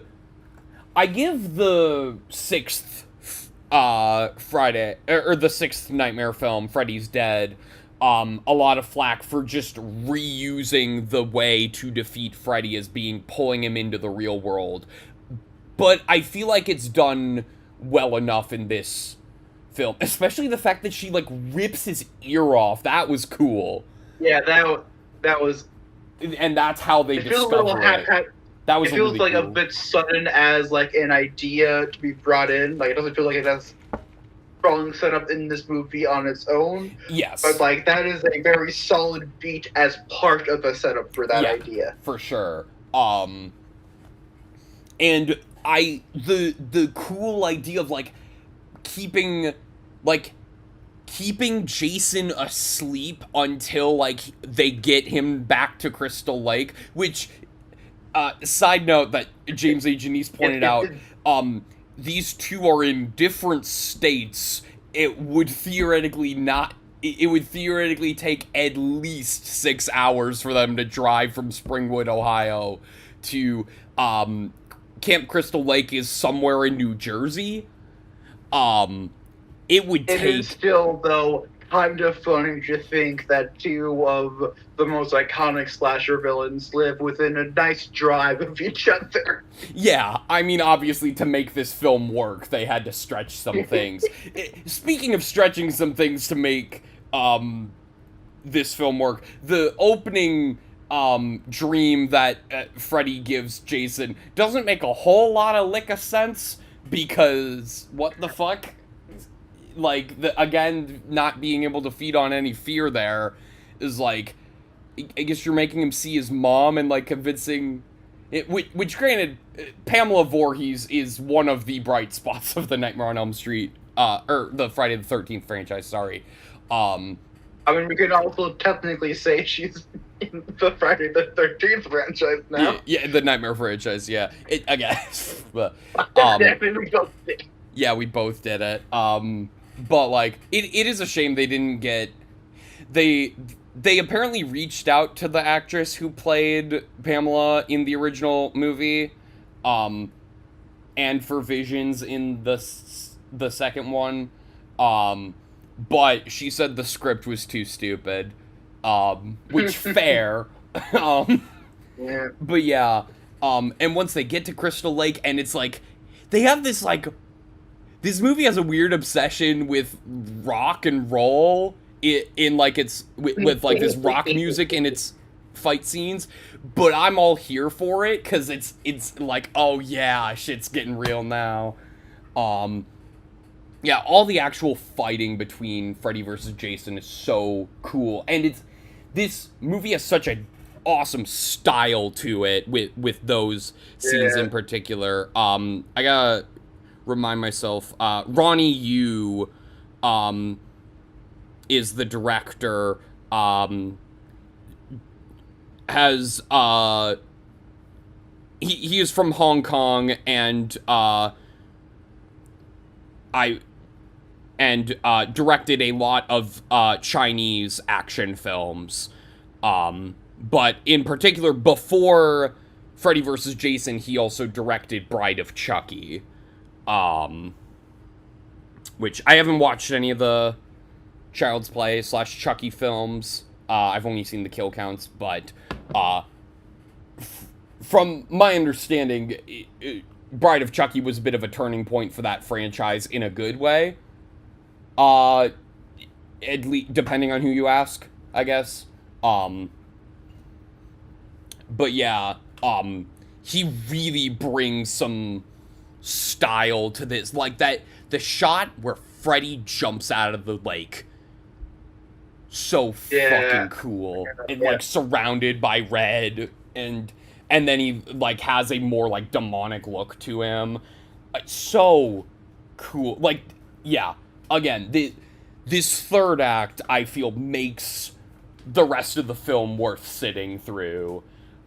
Especially because I wasn't sure how they were going to, like, wrap up the Freddy versus Jason part, because a lot of these movies where it's, oh, you finally get to see these two characters fighting against each other, who will win?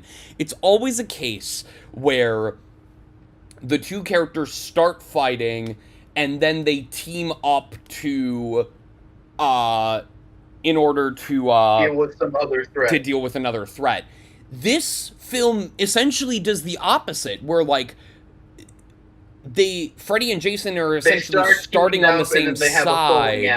Like Freddy is essentially like he resurrects Jason and kind of manipulates him into doing his bidding, but then once Jason starts killing more and more, Freddy's like, oh shit, no, you're not supposed to kill those people, those are my victims. And then they start fighting. And it's really cool to see that, and it's so cool to see, like, the protagonists, like, using that to defeat Freddy, like, and it's such an interesting, like, they kind of go back and forth on who the real threat is, because when they get to Crystal Lake, Jason wakes up, the car crashes, and they have to run away from Jason for a bit. Yes, and also, like, initially, like, when Jason starts killing people, the authorities at first think it might be Freddy Krueger coming back, and that, you know, the final girl overhearing that, is basically paves the way for Freddy to get more powerful because people start remembering him. Like, word gets out about Freddy Krueger, and more people start talking about him, so he's able to build up that power. And then when they first see Jason, they're like, is that Freddy? And it's like, no, that's a different guy that we gotta deal with. And I think it's overall, again, it's sort of, going into final thoughts, kind of, unless you have anything else specific to say. Four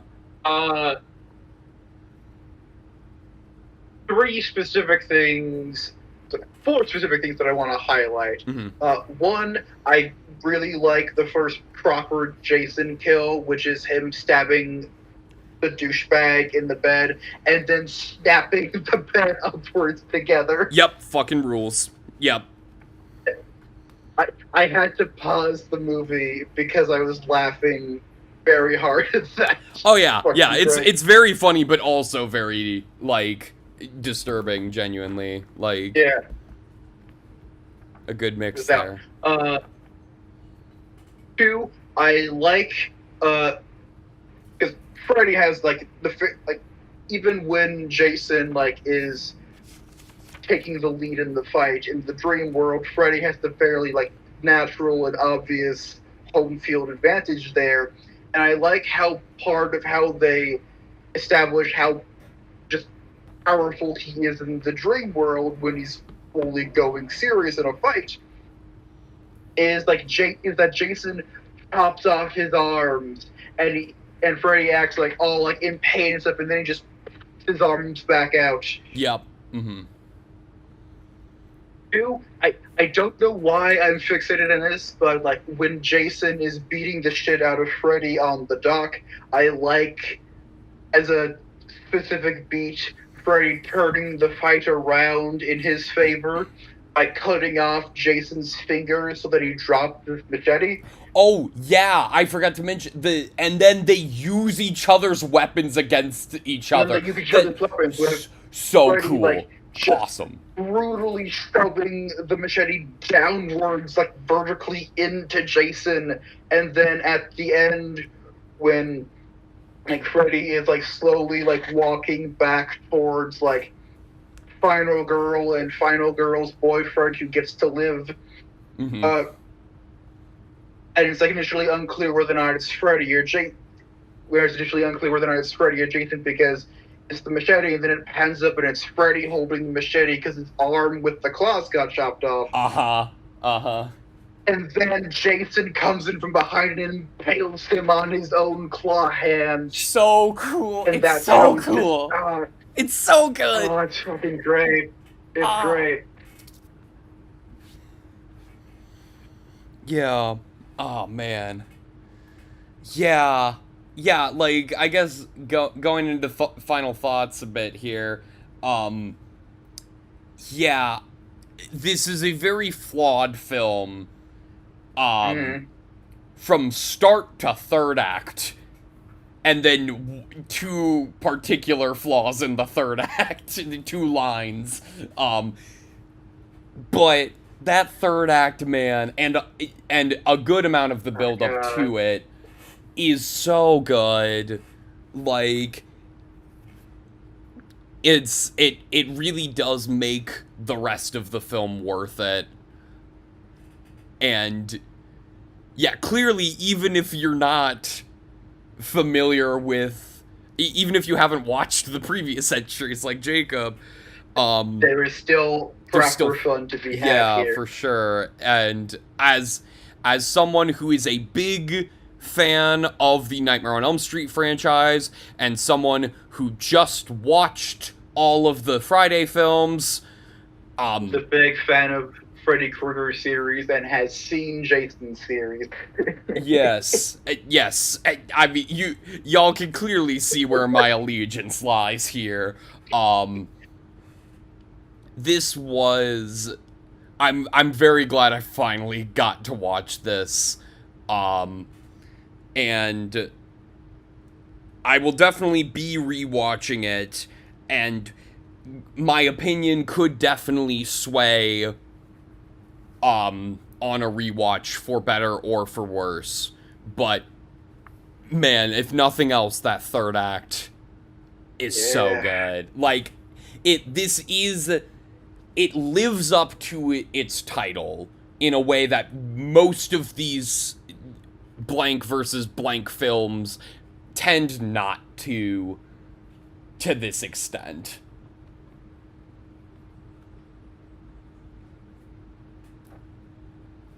Yeah. So there's my final thoughts.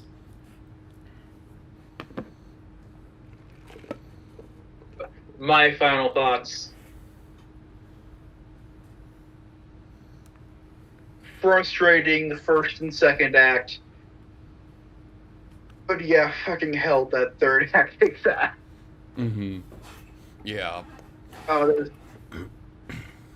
There's not really a ton more I think you need to say other than that. Yeah, really.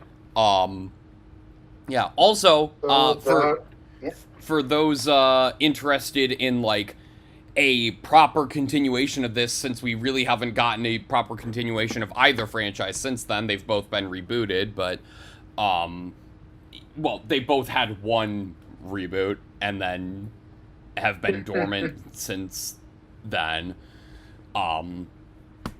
There is a comic sequel, that brings Freddy in... versus Jason versus Ash? Yes, and then there's also a sequel to that. I've watched the kill count for Freddy versus Jason versus Ash, and they're releasing a kill count for the continuation, Nightmare Warriors, next month. And I look forward to checking that out. But yeah,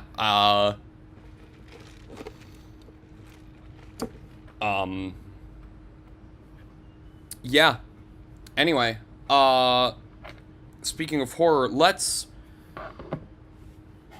try to finish this pirate horror film plot. So as a recap, for those who either are watching this on the HitmonChannel who don't know what the hell this podcast is,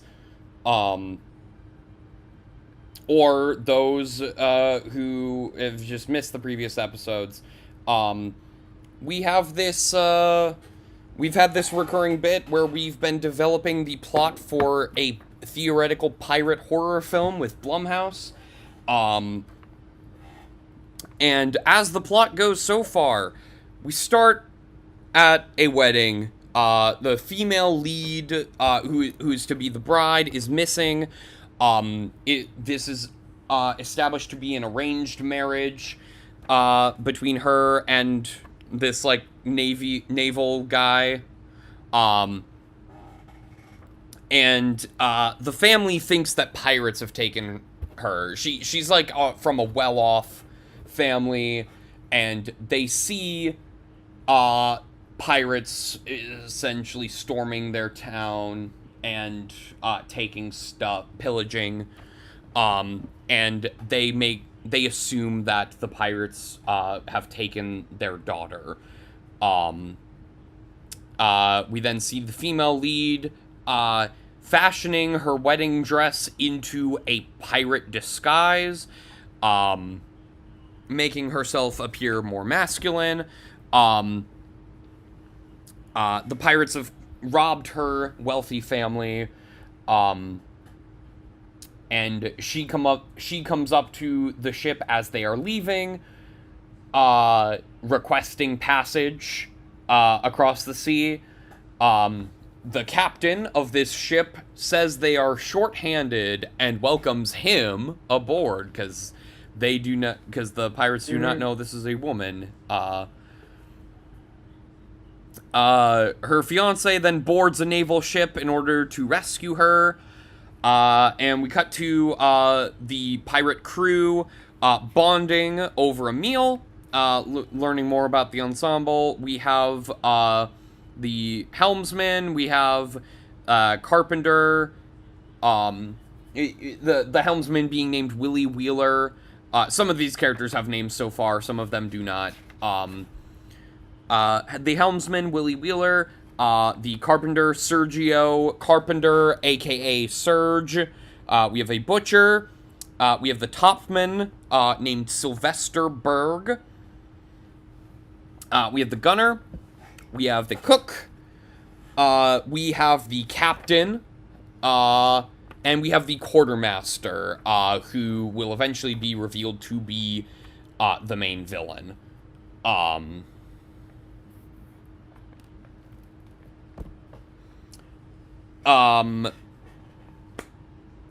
Roger is the name of the, Roger is the name of the quartermaster. He argues with the captain about loot division during dinner. And as this argument is occurring, the ship starts to veer one way, and tipping a bit, and the crew goes to the steering wheel of the ship to find Willie Wheeler dead at the wheel. They deduce, Serge specifically deduces that the cause of death is poison. Some of the crew become slightly suspicious of this. The captain is dismissive of this. The female lead is very concerned, and Roger feigns comfort, saying that, well, Willie must have been specifically targeted by someone, and so they end up locking up Serge because he deduced the cause of death. So they're like, oh, well, maybe he knows the cause of death because he did it. And the cook because he was eating while driving, so while steering, rather. And so they think that his food may have been poisoned by the cook. As they need someone to take the wheel, the female lead takes up the wheel, which the crew is very impressed by this. They're like, oh, this man, he knows his way around a ship.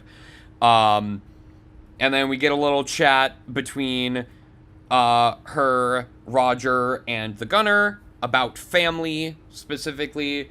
You see shades of her backstory with her family, of, like, the reason she knows how to steer a ship is because her family is connected with the Navy. Hence the arranged marriage to this guy.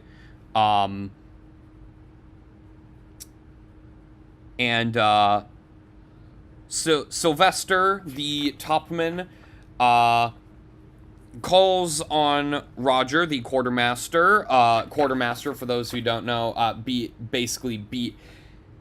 they're like in charge of like dealing with supplies on the ship, essentially, right? Like that's a good way to describe it.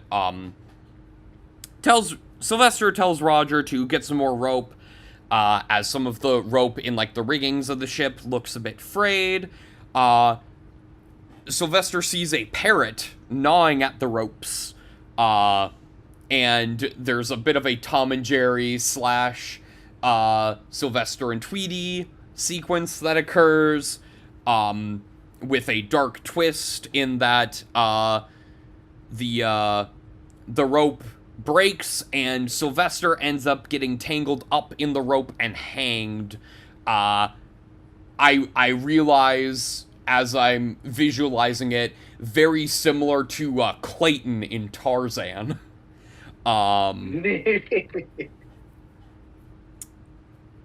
And so, the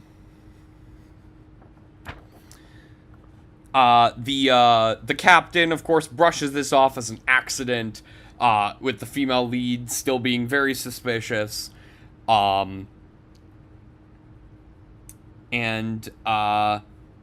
Roger and said female lead go up to fix the ropes, because Roger has conveniently come back with the ropes in the time that Sylvester was killed. And she, like, slips at one point, but he catches her, sort of a tease as, like, oh, maybe this could be, like, a romance, but no, it's not. As she's up there, she notices the incoming naval ship with her fiancé on board, and she says that they need to get away. She ends up going to hide.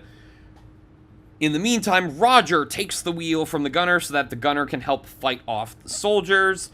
And so a bunch of naval soldiers are boarding. And we see the butcher fending them off with cutlery. The gunner using his guns, and the parrot just pecking some naval soldiers' eyes out, which is fun. Maybe tear out a tongue or two. But during the commotion of the fight, the gunner, who's yet to be named, ends up stepping on a loose floorboard, which, kind of in a similar vein to a death in, I think it's Halloween Kills? The board hits his gunning hand, bending it towards him, and he ends up accidentally shooting himself, and dying. Meanwhile, the female lead looks for a place to hide, and goes to the brig, discovering that the cook has been beaten to death by a carpenter hammer, and Serge, the carpenter, has escaped. There is a hole in, like, the cell of the brig, indicating that Serge has escaped. Obviously making him look even more suspicious.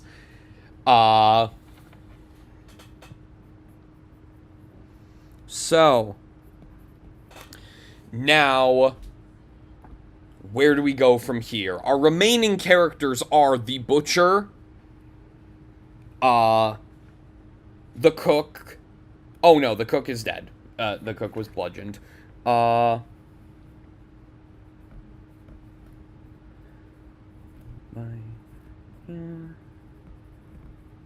In rig.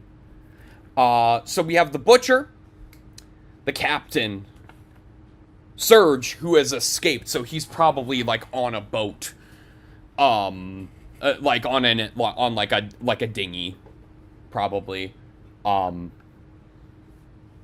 trying to row away. We have the captain, we have Roger, of course, and we have our female lead, and then a lot of naval soldiers are dead, probably not all of them, and the fiancé, I would assume, is still alive at this point. So,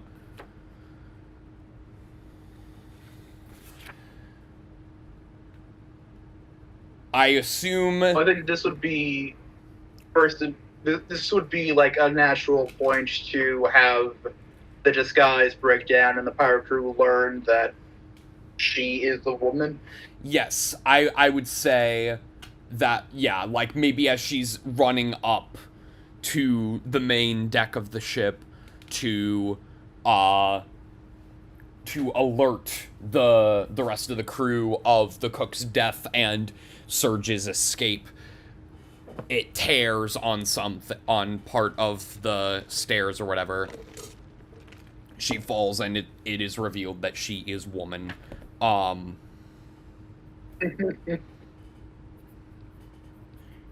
Who's to crew. I'm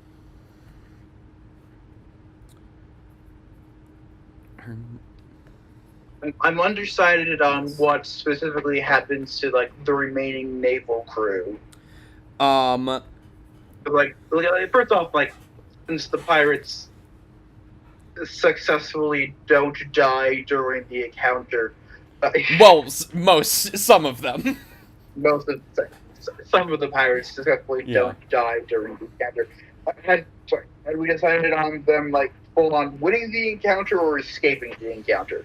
Well, so the encounter is happening on their ship. Obviously they would be outnumbered. However, that parrot is really good at killing.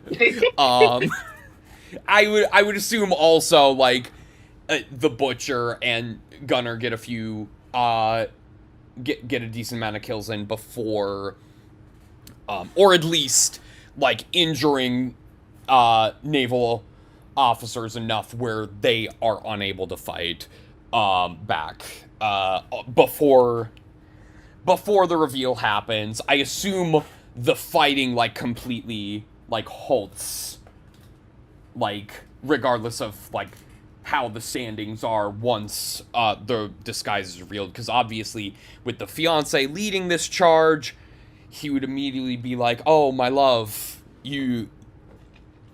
I'm so glad you're all right. I need you to. I'm here to rescue you." And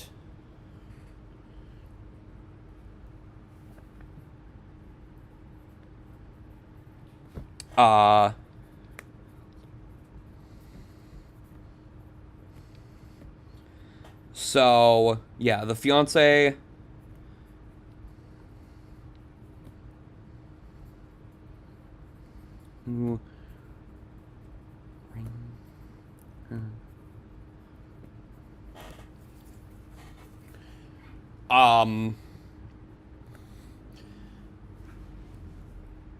and I would assume, you know, obviously she rejects him and is like, "No, I don't love you. I came aboard this ship to escape from you." But obviously, the captain and the butcher are not gonna be happy when they realize that a woman has sneaked onto their ship, because back in pirate times, women on ships were considered bad luck.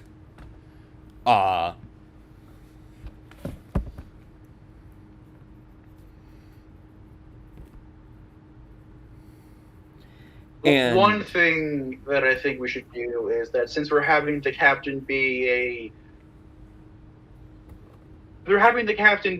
fake out, I think it would be good to have the captain do something like particularly cruel during this scene. During the sequence of events with the naval officers. Yes. Because like so far we just had him be like really dismissive and unconcerned about like problems. I think having him do something like properly villainous would be good, since we're having him be a red herring for the audience and also to an extent our female lead. Yeah.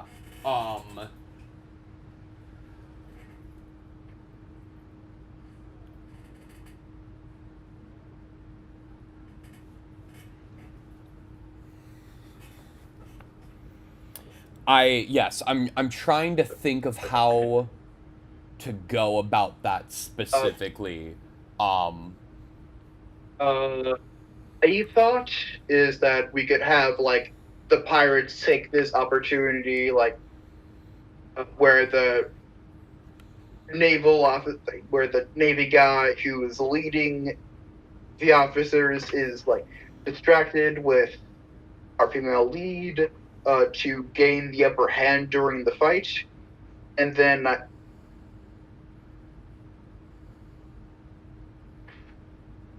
sorry, and then like either scuttled the ship while the naval officer was still on it, or just otherwise killed them.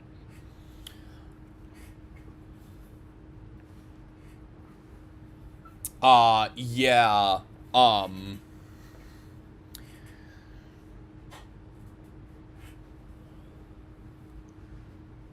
Ooh, I wonder if like, yeah, remind me what scuttling the ship means. It.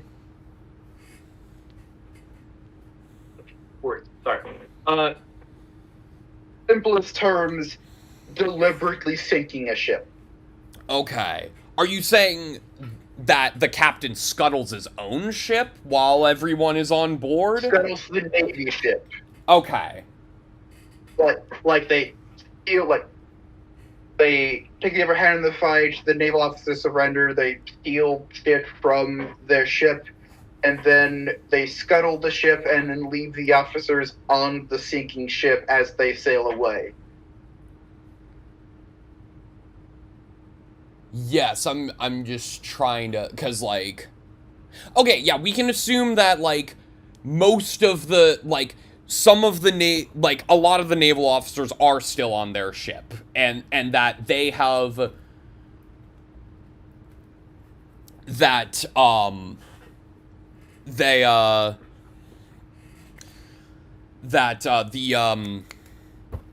that all the naval officers that boarded the pirate ship were killed in the fight apart from the fiance.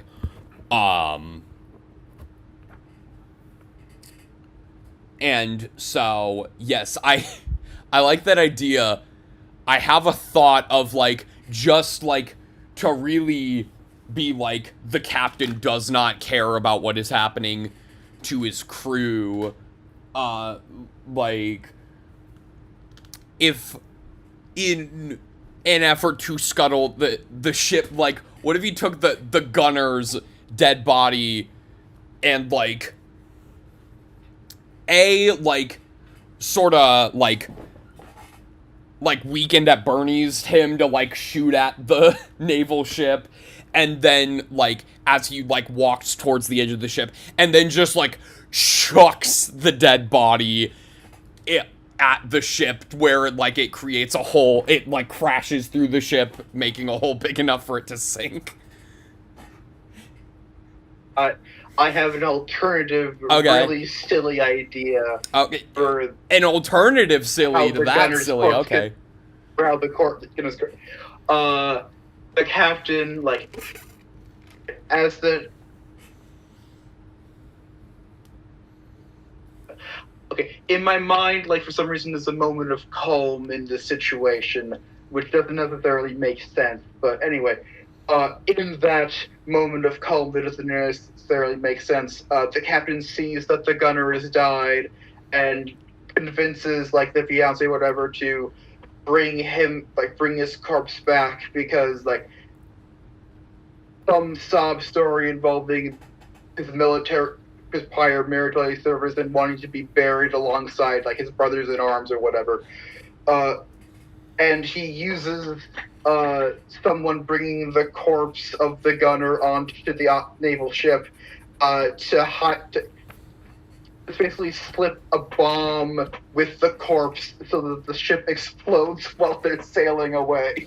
I like that idea better, I think. So, yes,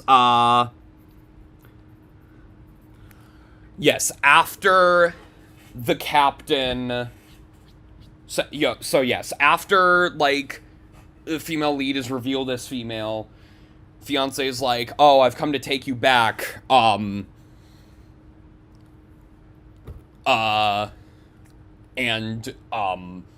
he gets rejected, and this makes him more emotionally vulnerable, so that's, the captain uses that as, like, Yeah.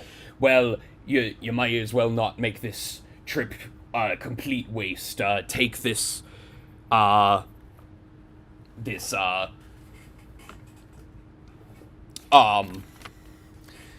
man, I don't know why, me mentioning the Weekend at Bernie's thing, even though we're not using the Weekend at Bernie's thing, although we're doing sort of a different... You want to call him Bernie? Yeah, I like... I'm trying to think of a last, like, Bernie Blaster or something, or is that too cheesy? Like, something to do with, something to foreshadow the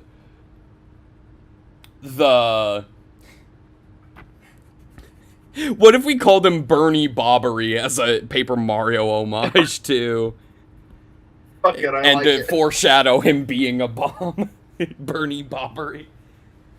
Oh,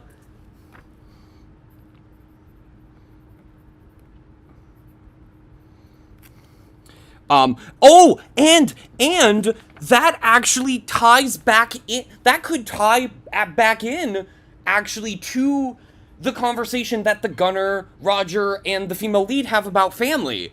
Because he could mention during that he... Oh, yeah. Yeah, because we specifically did list him as being part of that conversation. So that could actually be, like, the captain isn't being dishonest. He's just using that He's just exploiting emotional vulnerability and, like, this person's sincere wishes to kill his enemies in a surprising way. Yeah. Highlighting his callousness towards his own crew by showing that, one, this dirty trick, and two, that he is fully paying attention to the lives of the people who work for him. He just does not care. The captain could even have, like... Or maybe, like, the captain instructs Roger to, like, bring... Like, maybe he has a record of, like, Bernie Bobbery being part of the military, and, like, as proof. And is, like...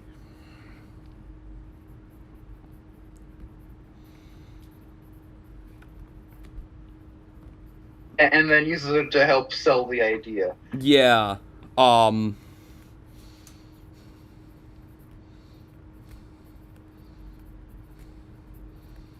So... Yes.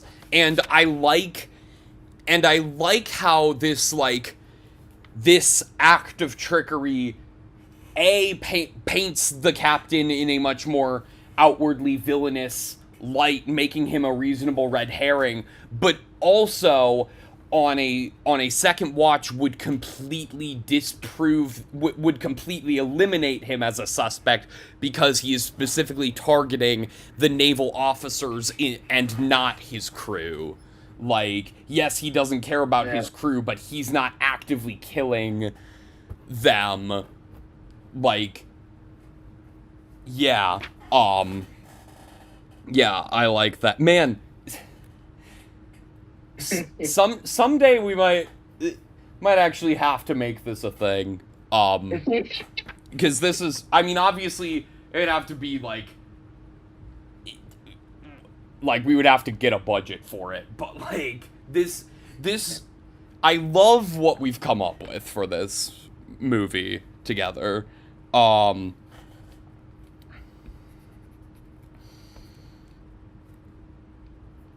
Who...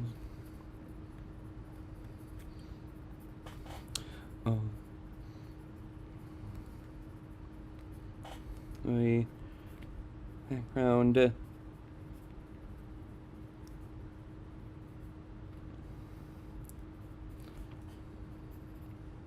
So yes, the captain tells the female lead's fiance, that Bernie Bobbery, has a military background, and that he always talked about his wish to be buried with brothers in arms.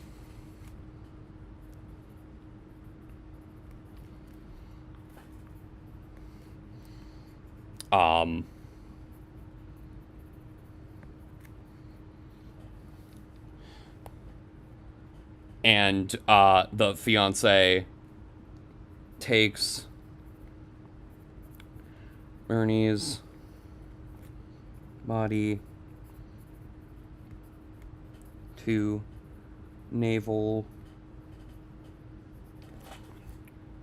ship,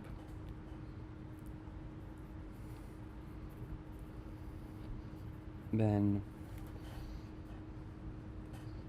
planted with bomb that blows up naval ship.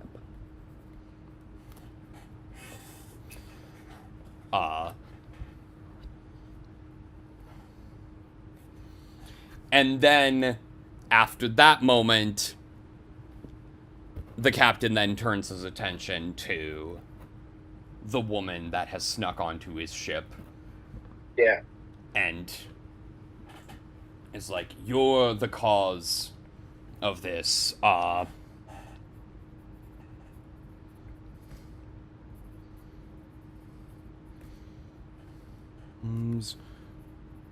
Men for all.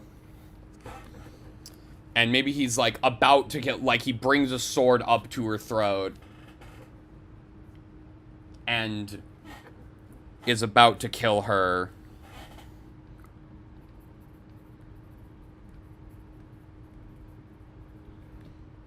And at this point, in order to save herself, she's like, Surge has escaped, and points out that, maybe, I wonder if maybe during the explosion, like, the blast radius, shoots, the dinghy, like, further forward, or something. I'm trying to think of, like, because I don't want Surge to die quite yet, because I know we want to have that moment where, like, he fails to bring another crew member back to life, which is gonna have to be the Butcher at this point. So if we could just have it be like, what if the explosion? Wait, hold on. What if the explosion? Yes. Perfect, like, as, like, Surge is like, yes, I can escape now. Like, and he's in his dinghy rowing away. What if the explosion, like, perfectly, like, shoots him into the air back onto the ship? Back onto the pirate ship? Is that too stupid? What? The explosion kicks out, like, the gunpowder stores on the naval ship, and the explosion, like, causes a big enough wave that it sends the rowboat back onto the ship. Yeah, so I'm like... You know what? It's stupid. I love it. Yeah, I like how we've, like... We're already being a little Looney Tunesy with the sneaking of the bomb anyway. It's so like, this is... I like how we've turned this movie into, like, a Looney Tunes giallo, like, which is insane. Like... Looney Tunes pirate giallo. Yeah, Looney Tunes pirate giallo. Jesus Christ, this movie needs to be made. Alright.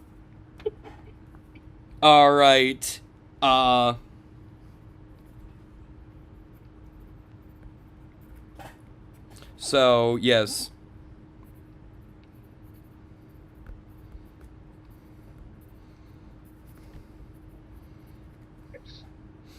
Before we figure out the next beat, I want to quick throw something out for more the end of the movie. Yeah. I guess first of all, a question: have we decided? I forget. Did we decide on how Roger dies, or is defeated, or whatever? No. No, we have not. Okay, so I had the. Specifically, I had the general idea that or sorry, it might be neat if words. Sorry, he sank in the ocean because he got tied, his foot got bound, because his foot got tied up in rope that got tied up in a cannon or something like that. Yes, I like that. And also as a reminder to have, because we didn't mention it this episode, this is also the name he's currently using is Roger. His real name is Davy Jones. Sending the devil back to the deep. Exactly, and something to do with him being locked away or something. All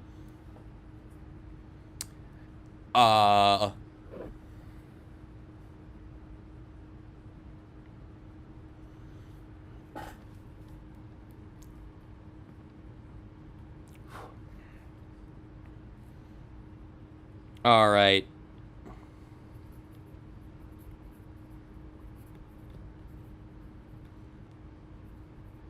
All right.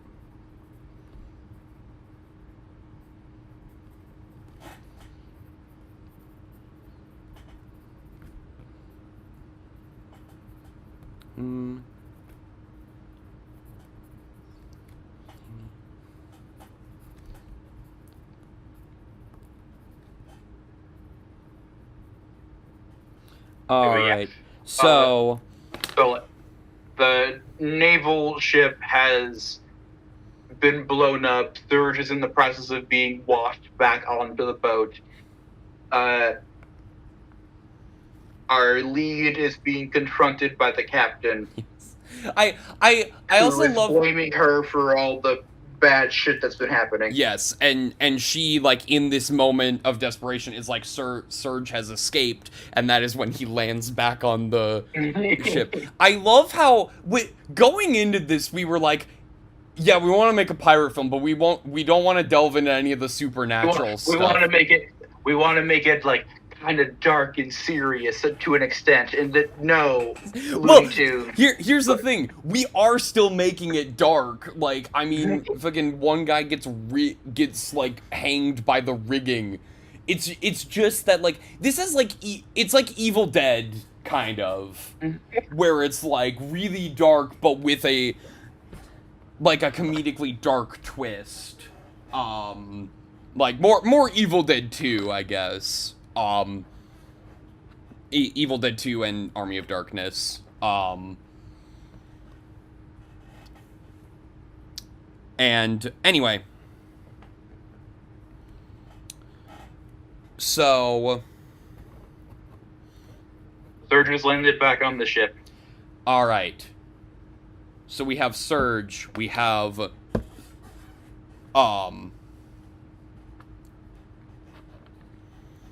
yeah, we have Surge, we have the Butcher, we have the Captain, we have Roger, we have our female lead left alive. I am going to suggest the crew has a big old argument or whatever, and at the end of it, Surge and our female lead both get thrown in the brig, or at the very least the female lead gets thrown in the brig, because Captain's blaming her for stuff. She openly deceived everyone else on the ship about stuff. So her trustworthiness has on a downswing right now. Yes. Words. Sorry. Sorry, I'm struggling with words for some reason. And also the revelation that she is from a family wealthy enough that some self-important British naval officer personally came to rescue her. Suggest that even if like they don't necessarily like her being there, they could still potentially get a ransom out of her, so there's not a reason to kill her. Yes, even though they literally just robbed the same family. But yes. Well, they didn't. Well, they could still get more money. People have assets in other places. Yes. So, Rose, female lead. I promise we'll name these other characters at some point, so that we can stop saying female lead.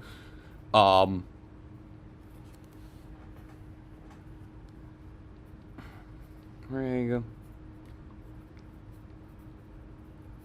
Her or ransom.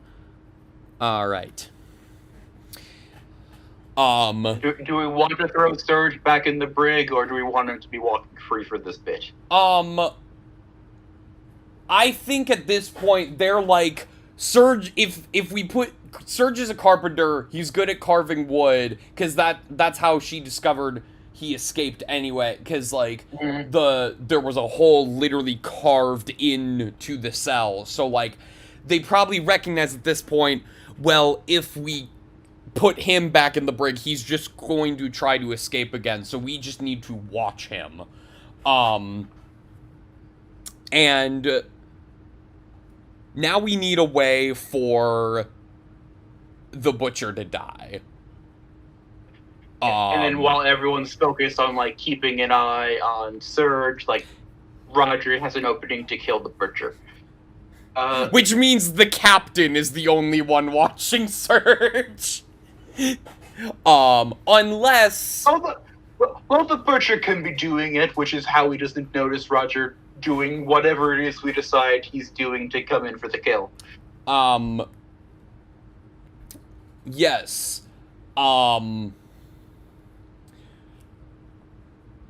My thought is, what if...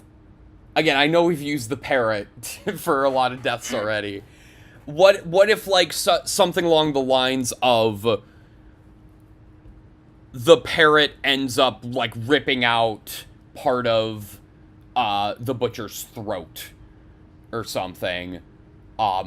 Which actually could be very, thematically fitting, because, obviously an animal, a bird in particular, killing a butcher, is all... There's an appropriate kind of irony there. Yes, exactly. Although I'm against having the parrot be directly involved in another main crew death, because it feels like it's taking some of the blame.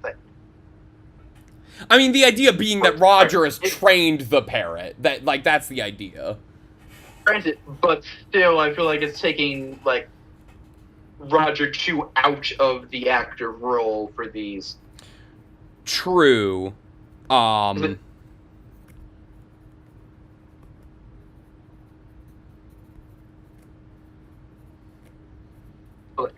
do like the idea of incorporating animals into it in some way. So we could... Okay. When transporting... the reason why ships have butchers is because when traveling long distances, the most effective way to preserve food for that time is to not preserve food and instead keep the animal you get the food from alive until you're about to eat it. Yeah.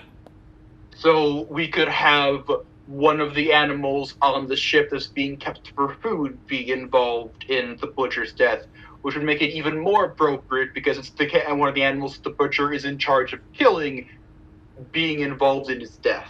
Yeah.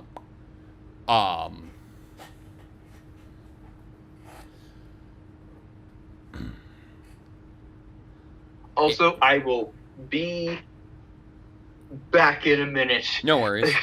Okay, so the remaining crew is watching over Surge. Okay, so, and realistically, okay. Well, when Jacob gets back, I'll ask him if he thinks it would make sense for these animals to be kept near enough to the brig where the female would notice, or where, like, as the animal is, like,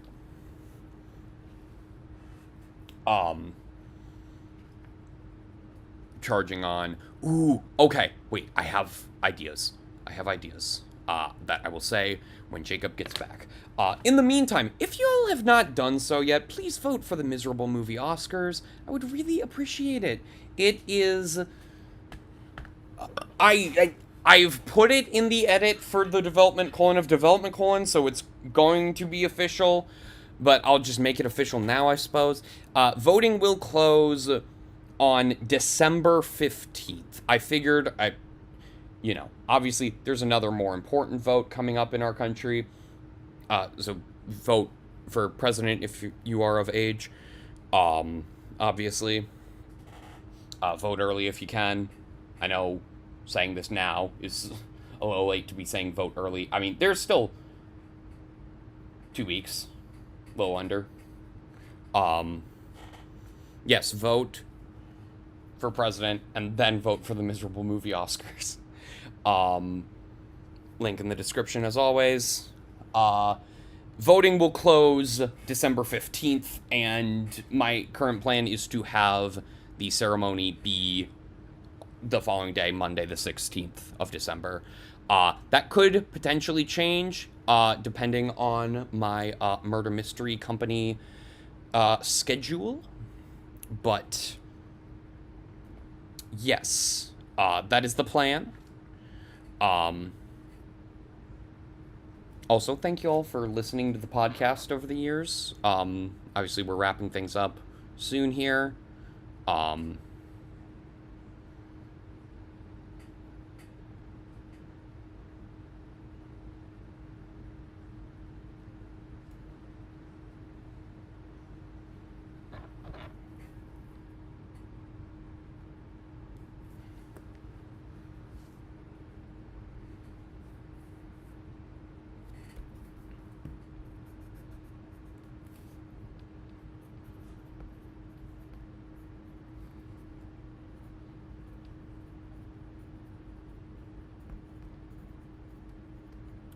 Okay. I've got so many ideas. Okay. Hopefully Jacob comes back soon.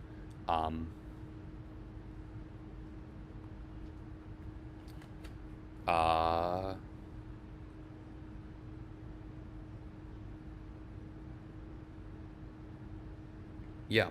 All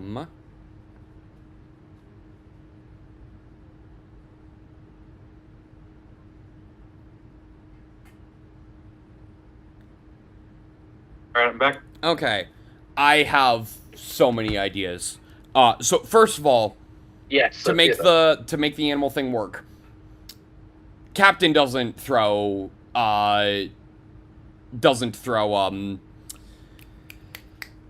female lead. I don't know why I was trying to remember her name that we haven't given her yet. Captain does not throw the female lead in the brig himself. He instructs Roger to do it. I assume it would make logical sense for animals being kept for butchery to be kept in the lower levels. If not directly near the brig, at least, like, close enough to the brig, I would assume, depending on how big this ship is. For the sake of this, yes. Okay, yes. Also, like, it's going to be a relatively small ship because of the number of people needed to operate it being pretty low, so... Yeah, that's also true, yes. So it's going to be somewhat nearby regardless. Alright. And... Okay. What animals make the most sense for...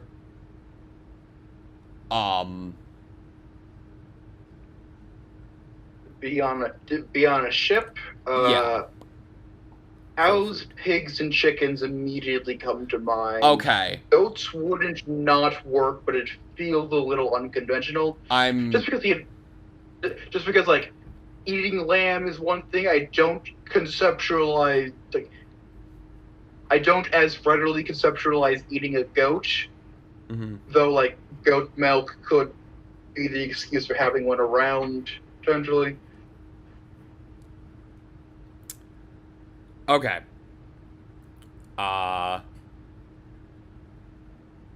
Idea.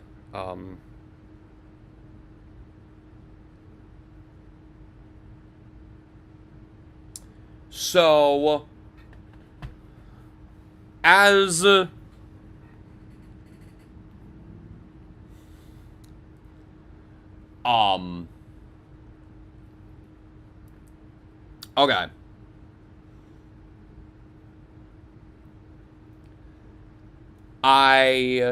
Okay. So, yes, Captain instructs Roger to throw the female lead in the brig. He can say something along the lines of, like, I wish I didn't have to do this to you.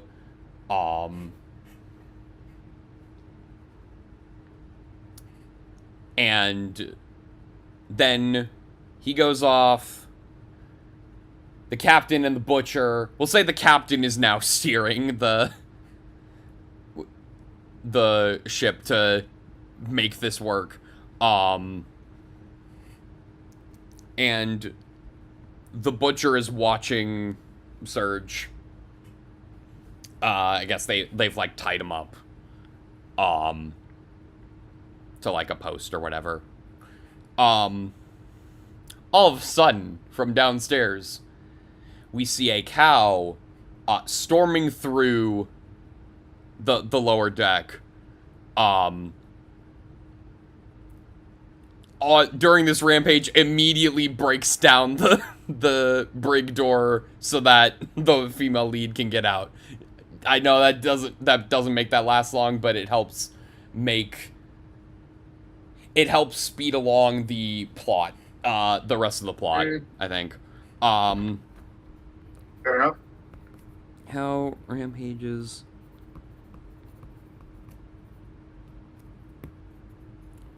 through lower level. Cow gets up to the main deck.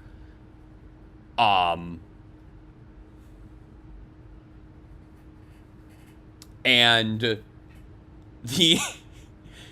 the butcher tries to calm the cow down. But the butcher has a blood-soaked apron, which to the cow appears as a red cape. Sure, go with it. And the cow stampedes towards the... I know it's not a bull, but we'll roll with it. It could be a bull, I guess. And the butcher gets impaled by the cow's horns. In this, in the commotion. And we'll say, like, the butcher still has his, like, butcher knives in hand, and as the cow impales him, the could drop one of the knives and, like, injure the cow so that it can't, like, run, so that it stops running amok. Or we just have him, like, stab the cow as he's being impaled. Yes, that too. Very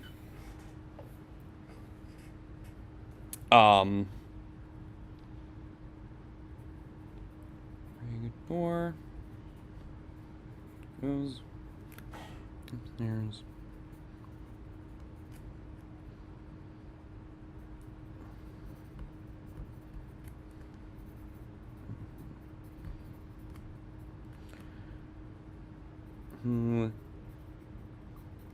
Close it back. Oh! Uh-oh. Hello? Jacob? Uh-oh. Hang on. One sec. Hello? Oh, hello? Shit. What? Uh-oh.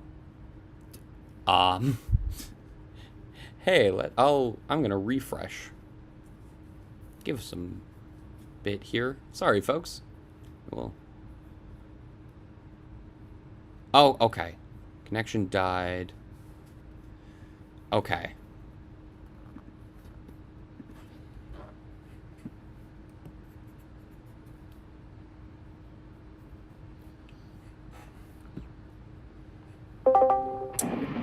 Yes, I think I can hear you now. I heard, Okay, there we go. Yep, there we're good. Okay, cool. So.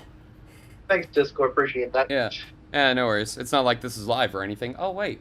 Alright, so the cow impales the butcher. God, fix it in post. Yep. Yeah, cow impales the butcher. Butcher, slam it, gets it with the knife. That dies, but now the butcher is now bleeding out and dying, and the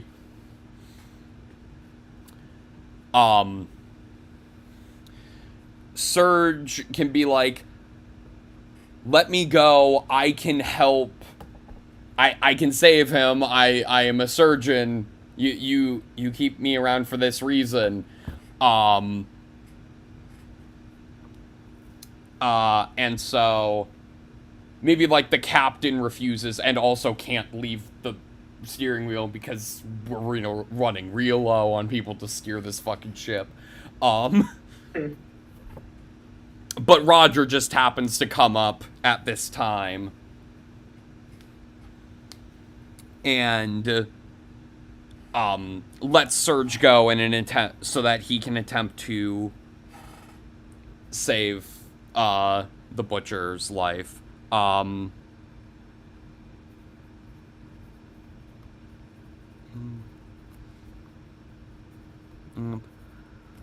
Let's Surge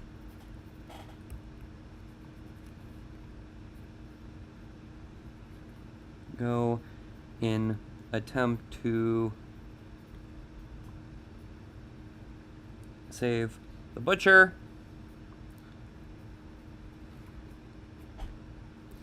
Which fails miserably because he's not actually a trained surgeon.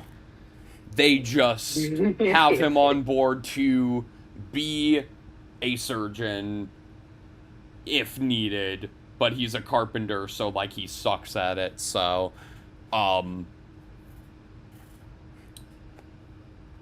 meanwhile, female lead is now able to escape the brig, but notices another, like, as Roger runs past, we'll say Roger, like, she sees Roger run past as, like, right after the cow breaks the cell door, so that Roger is, like, feigning to chase, like, pretending to chase the cow, like, trying to wrangle it back,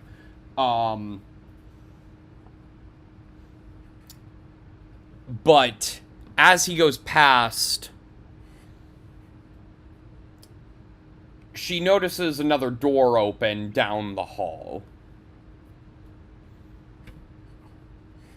And it is at this point where, while Surge is dealing with trying to save the butcher,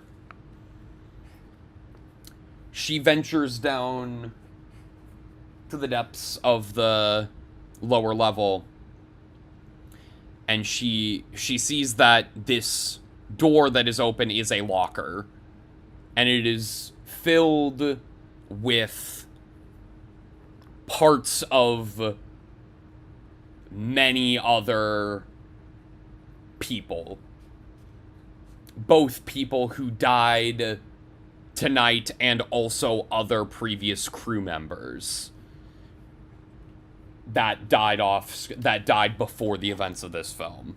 Because I've been wanting this, like, this locker moment for a while. I think I may have teased it when we came up with the idea to make the villain Davy Jones.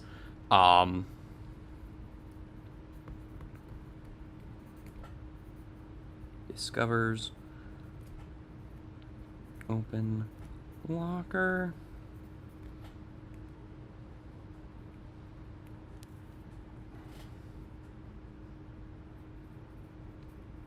Meaning dead crewmates.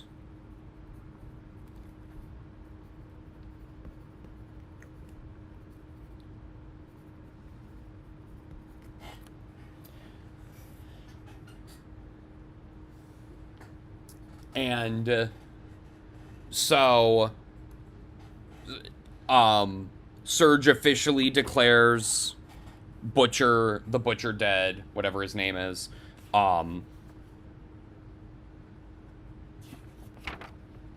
And at this point,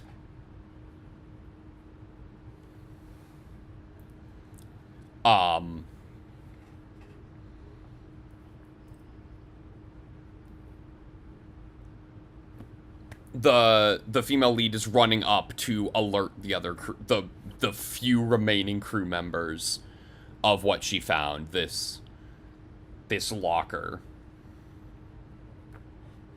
And real quick, I would like to submit a very stupid idea. Okay. For the Butcher's name.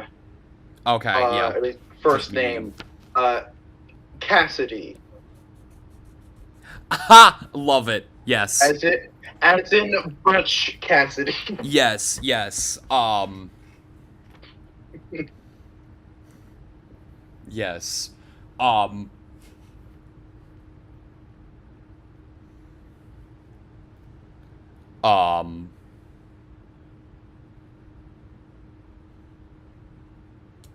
And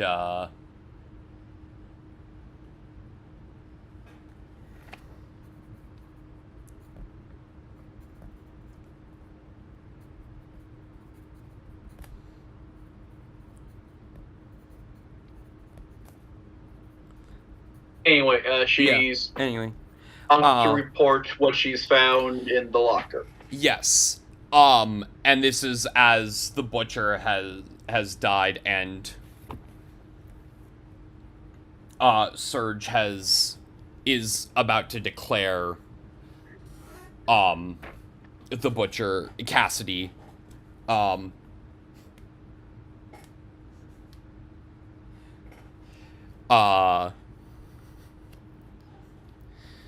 Cassidy, I'm trying to think of a good, wait, oh my god, no, I don't want to pay homage to, you know what?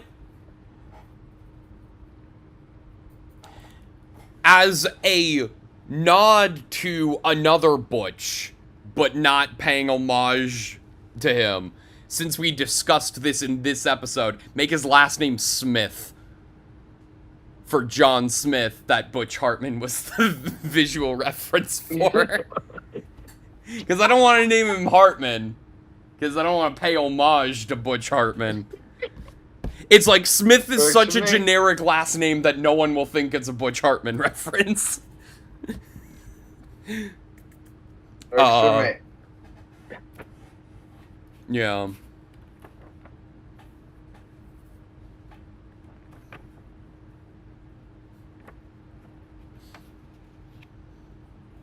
Yeah. Or I was trying to think of something that could relate to a cow as well.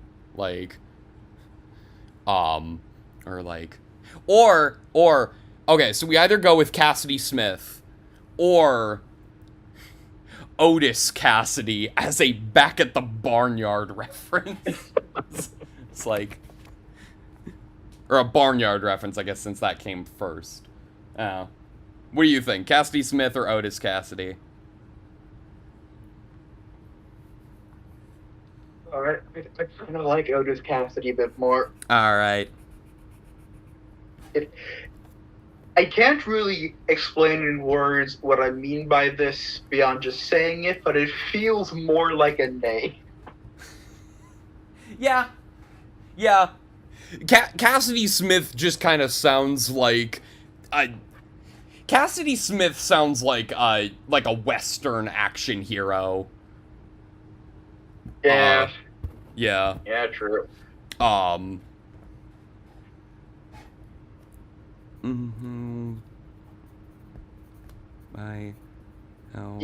Horns. The name Cassidy, for some unclear, unknowable reason, has some kind of mental association with Wild West stuff. Yeah. I'm not sure why that could be. Yeah. The moment he's... Oh my god. Dumbest joke.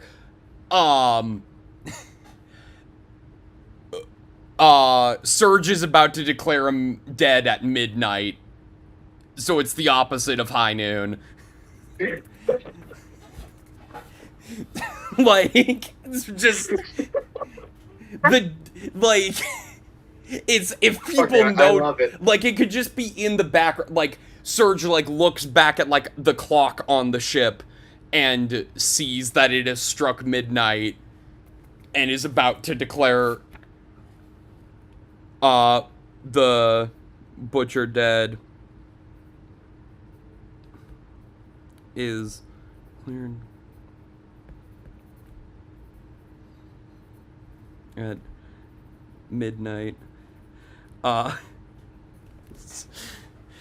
Oh, man. But I was gonna say, so let's say,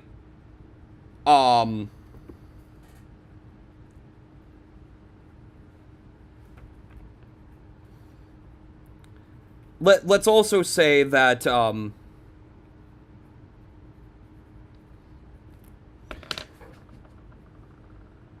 okay.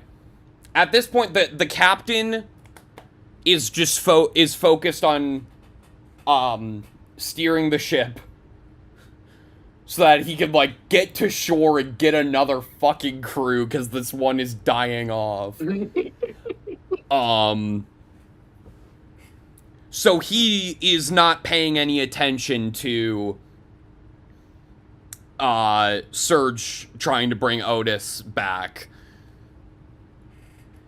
And this is the perfect opportunity where, like, as the female lead is coming up to warn, to like inform the very little remaining crew of the locker of the locker of body parts,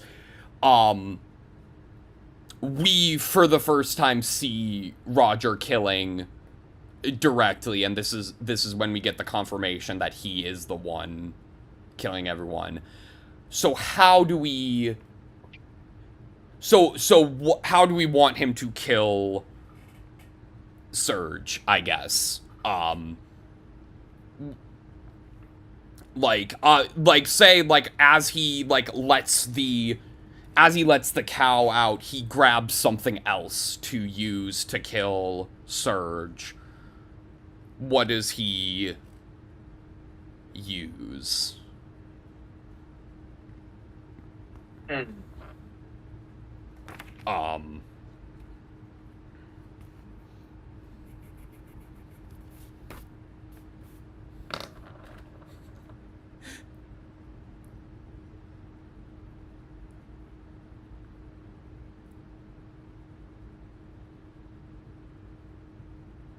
Also, while you're thinking of that, so for the cook, we never gave him a name.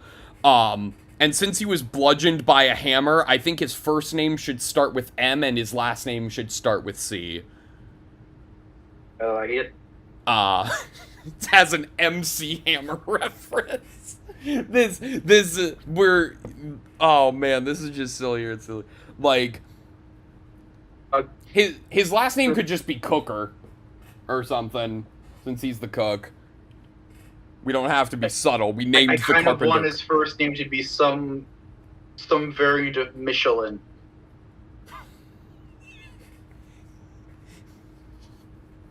Michelin Cooker, or like me. But how about Mitchell Cooker? I like it. Okay. Yeah. And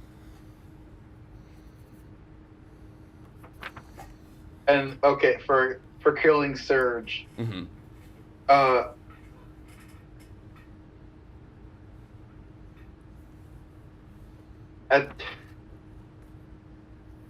don't have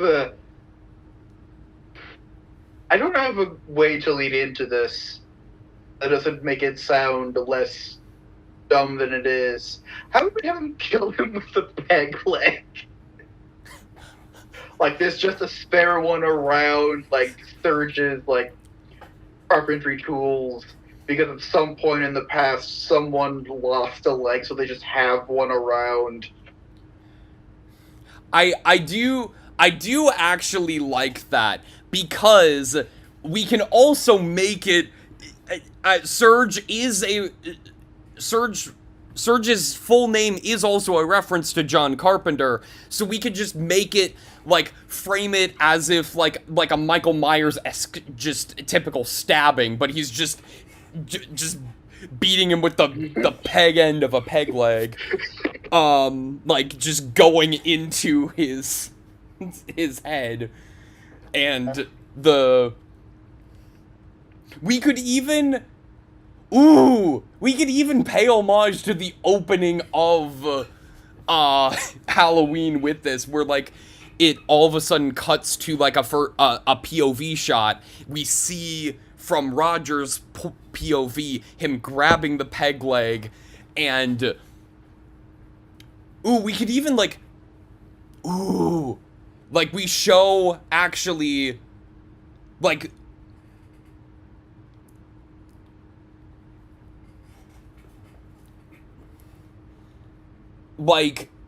okay, so here's how we frame it. Female lead gets to the top of the stairs and sees something shocking. Flash back to, like, a POV shot of Roger preparing all of the deaths, as if in a one take. From his POV, as an homage to the opening of Halloween. And then it ends with him grabbing the peg leg and stabbing it into Serge Carpenter, and then it cuts back to, and then you see him from his POV,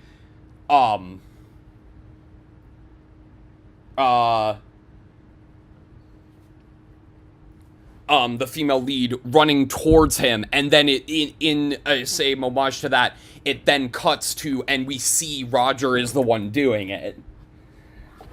Like how it, the end of that scene in Halloween cuts to Michael being revealed to be a child. The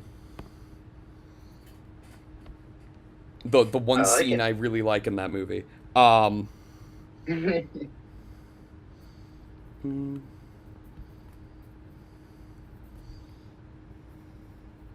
Heck.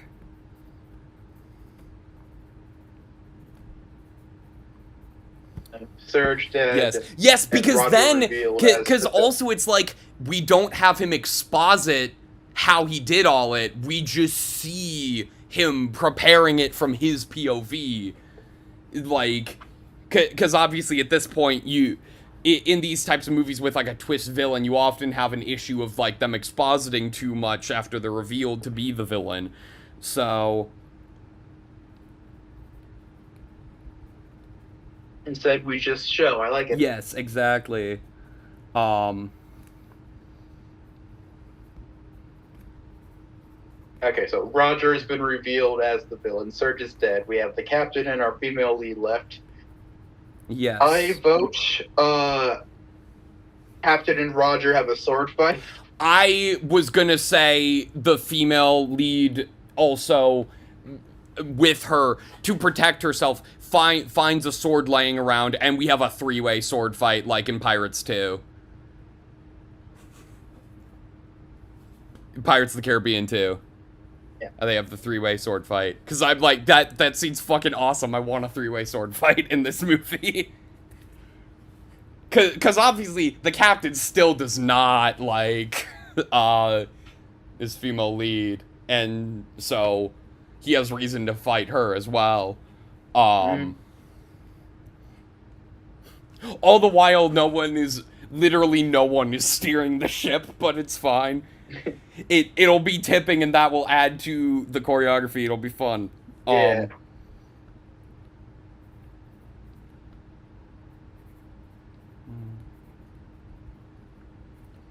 And that's we want to have Roger reveal that he's Davy Jones before or after killing the captain.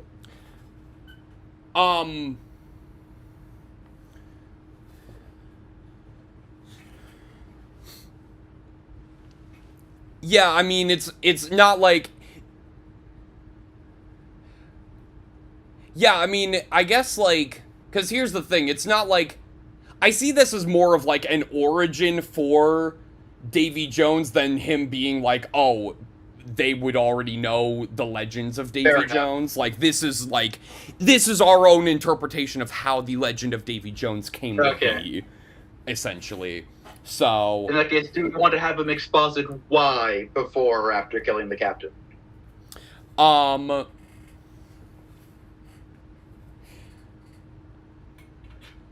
It could be cool if it's, like, during the sword fight, like, he's like... We could even pay homage to the best pirate movie there is, Princess Bride, and have him be like... My name... Is it too on the nose to be like, my name is Davy Jones? Because he talked about family earlier. You killed my... Mm-hmm. Your kind killed my family. Prepare to die. Like...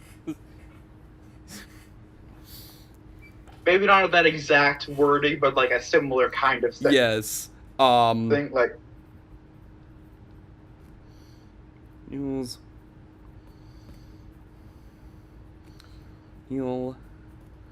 Yes. So...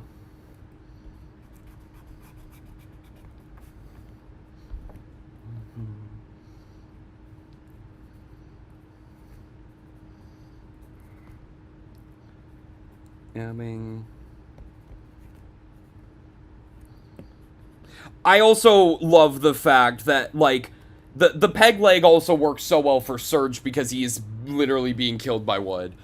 Also, he's the we have a doctor at home, and an amputation is like one of the more iconic surgeries that would be done on a ship. Yes, of course.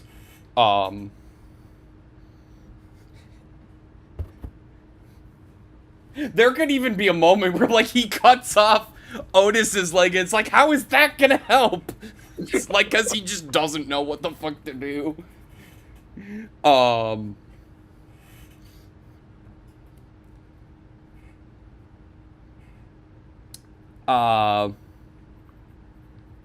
Yeah, so... Yeah, they're doing the sword fight. It's this fun big sequence with the ship rocking. I just thought as like they all lose control of the helm. Maybe we're gonna have a bit of someone or multiple people getting to the helm and like shifting the wheel and try and throw people off balance in situations. Yeah.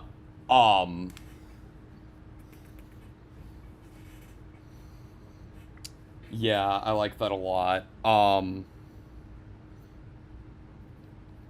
Yeah, so Roger reveals his real name is Davy Jones. His family was killed by pirates. Uh,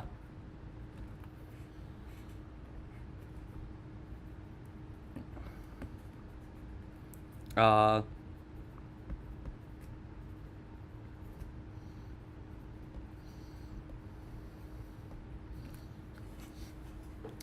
and Then, yeah, uh, okay. Then how about, like, as an idea, uh, our female lead at some point gets disarmed during the fight and her sword goes overboard, so she backs out of the immediate fighting to set up the cannon trap that ends up taking down Jones. And during yeah, that time where Jones and the captain are fully focused on each other, that's when Jones gets the upper hand over the captain. yes.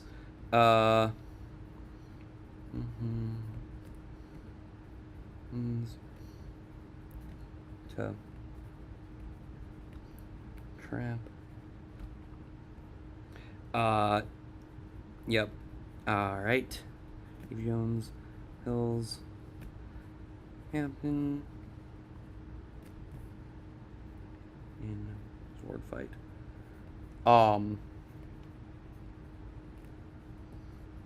Yes. How did you describe the cannon trap working again? It's like there's rigging, like there's like rope tied to the cannon, and then like the cannon gets pushed overboard, and the classic rope and the classic person is standing in the middle of some rope, and it gets tied around their foot. Situation happens. Mm-hmm.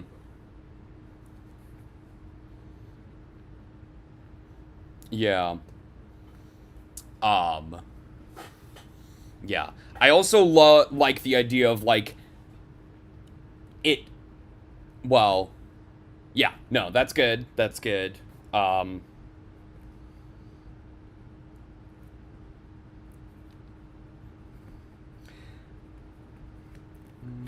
Yeah. So she then she sets it up, and after the captain is dead, she still, unarmed, lures Davy to her. So, okay. And then is he just killing her so that there's not a witness? Because, like, he doesn't really have... Because she's not a pirate, so it's like... What motivation does he have in this moment to kill her? So that he falls into her trap? Or, ooh... What if it's not even, like... He's not even trying to kill her. She just maybe like he's trying to like recruit her to his cause or something. Yes, and she's like...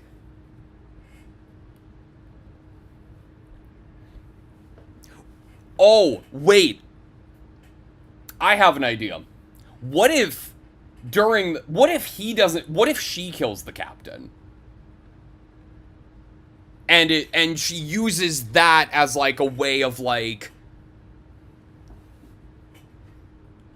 while they are still sword fighting, like maybe the captain actually gets the upper hand on Davy. Oh yeah. Like then Davy gets disarmed, but his sword falls on the ship, and she comes back in and grabs the sword. And while the captain's like gloating or whatever over having gotten the upper hand on Davy, like she stabs him. Yes, exactly.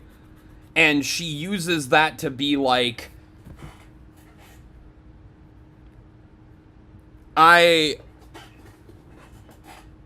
yes, I'm with you. I will join you.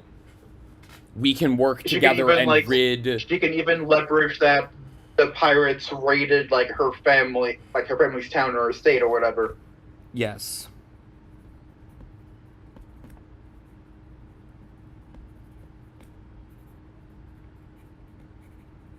Yes.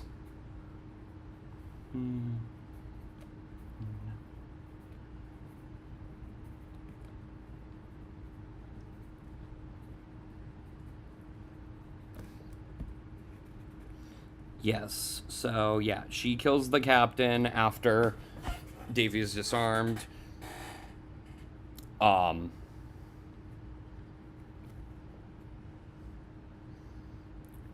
She tells Davy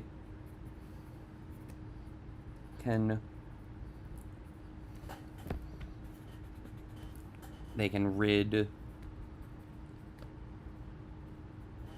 the world of pirates.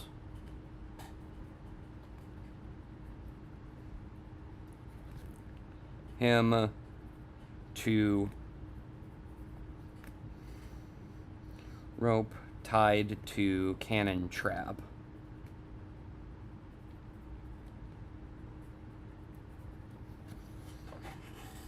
And so, like, the rope is tied to the cannon, and the cannon goes off and, like, shoots, like his foot gets tied in the rope, and, like, it shoots him into the sea, essentially, and drags him down under the weight of the cannon. Am I visualizing that correctly? I mean, we can have the cannon actually go off, but it was just more that the cannon in some manner falls overboard and then drags him in with it. Yeah, like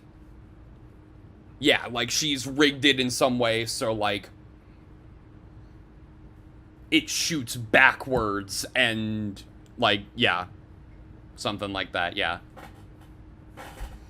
And the momentum launches it overboard. That would work. Yeah, that would work. Exactly. Of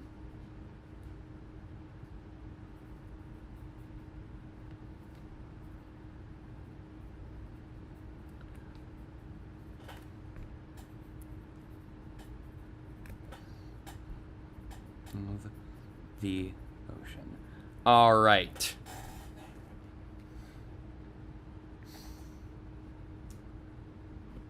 And then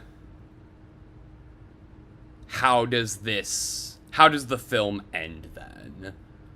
With her, okay, so, like, I'm going to suggest, like, last person alive, she steers the ship towards land, which we could have, like, established, like, what direction that's in earlier on, with the captain just trying to get to shore as fast as possible to get a new crew.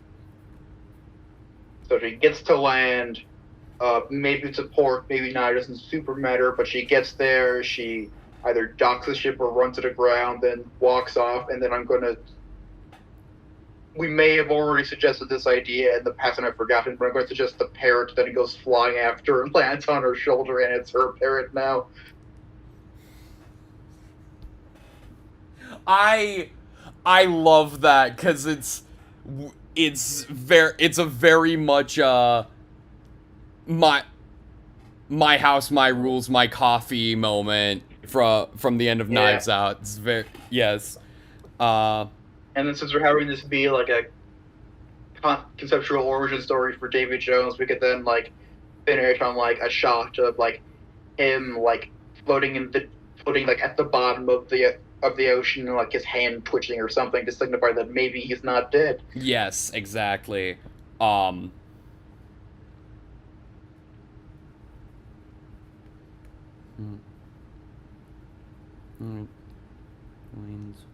Her.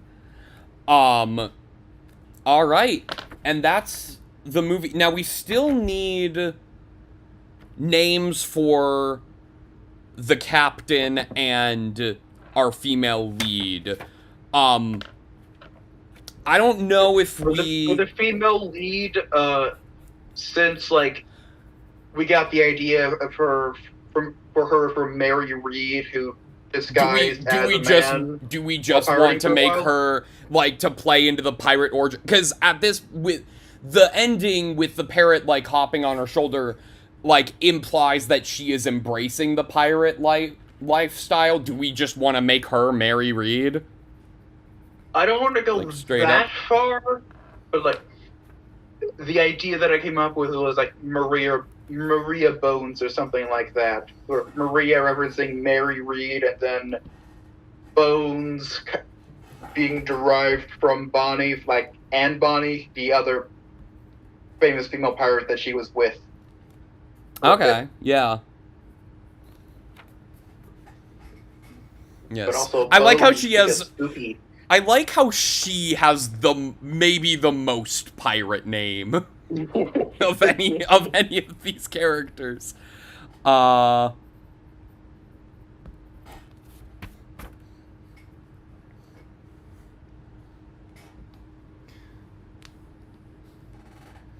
And then for the captain. Captain.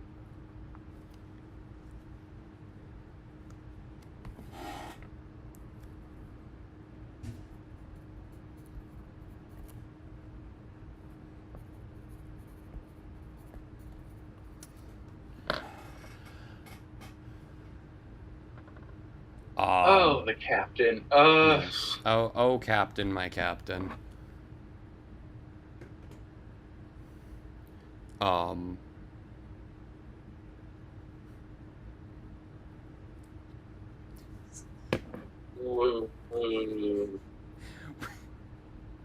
Um.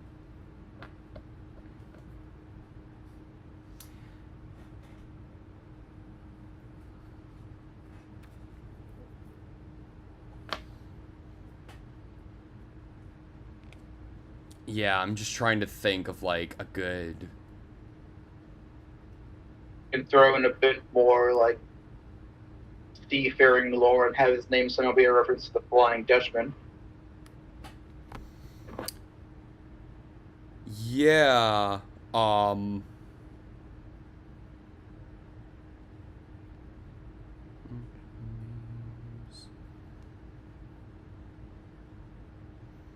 Let's see.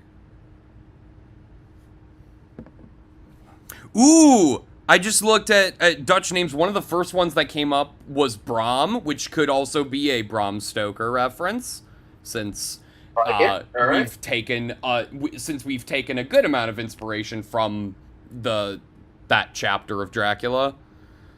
That last voyage of the Demeter is based on.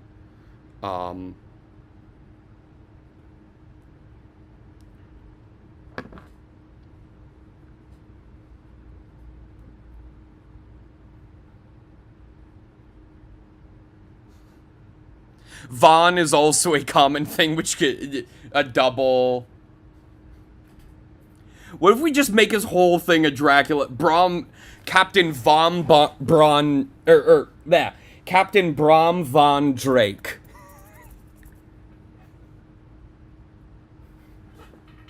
Okay, sure. Yeah. The most evil sounding name to really like make people think, oh, he's bad. Yes. And with that, we have finished developing this movie. Yeah, we just need to come up with a title for it. That's true.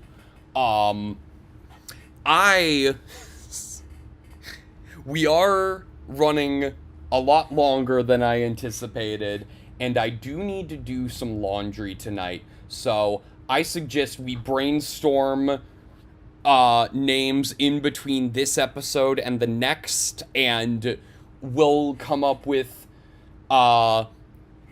titles. We'll come up with the title next time, and we can also think of like. All right, we finished the story, so in classic our podcast tradition, we shall forget to come up with the title until the episode after we finish with the segment. Fisher of the Reels. Yes. But yeah, that is going to be this episode of the podcast. Jacob, what is your final film pick for us to watch for the podcast? Okay. When someone recently, I pulled up the movie again just to verify that it still existed and I had not in fact fever dreamed its existence. And I saw that it was covered on the Dead Meat channel at some point with a kill count, so you may have actually heard of this movie. Oh? Have you heard of a movie called Emesis Blue? Yes, I've been meaning to watch it, actually. I've literally been meaning to watch it. Right. Okay. Well, that's my pick then. Let's do it. And for people who aren't familiar with Emesis Blue, Noah, would you like to describe what Emesis Blue is? It is a horror movie made in Source Filmmaker using TF2 characters.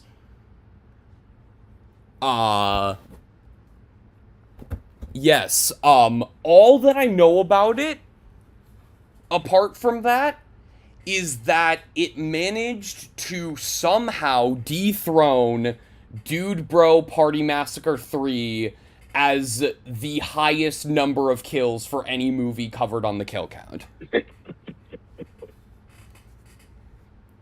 Which is saying something, because I think Dude Bro Party Massacre 4 hit like 4,000. I specifically didn't watch the kill count because I was like, ooh, I want to watch this movie before I watch the kill count.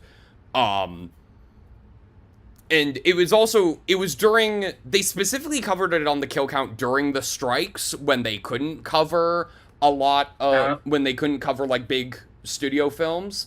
So that was part of their like so-called weird era of the channel, which allowed them to get really creative with the content they covered.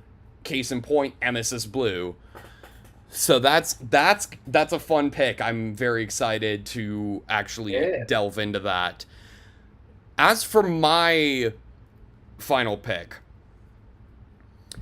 I am actually going to, even though you specifically chose the English dub of Godzilla because it was something neither of us had seen, whereas I had seen the original Japanese one, I am going to pick a film that you have seen. Because I think it is thematically fitting for one of our last picks for the podcast, because it kind of became a running joke. And I have not seen it. And so, and I couldn't think it. I did not expect you to pick Emesis Blue. So, like, yeah, so I was like, okay, I didn't really have a film in mind that I think would, like, pair perfectly with Emesis Blue, so I'm just gonna go with this. During the next episode, not only will we be figuring out the title of this pirate horror movie, also doing our simulator of Big Brother with film characters, and talking about Emesis Blue.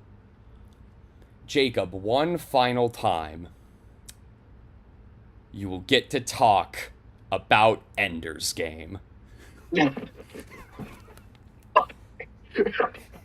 One final time! Yes. Oh, God damn. I had forgotten about that bit. Yep. Yep.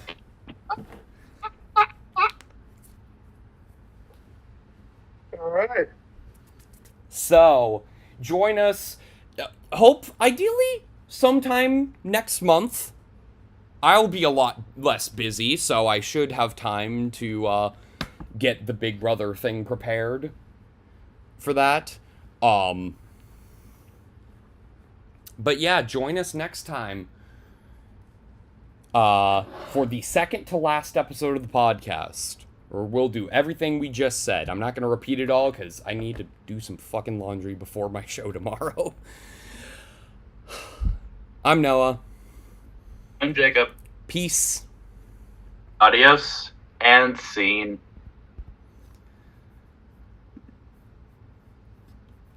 I am a little sad that you had heard of Emesis Blue, because a part of me was really hoping to experience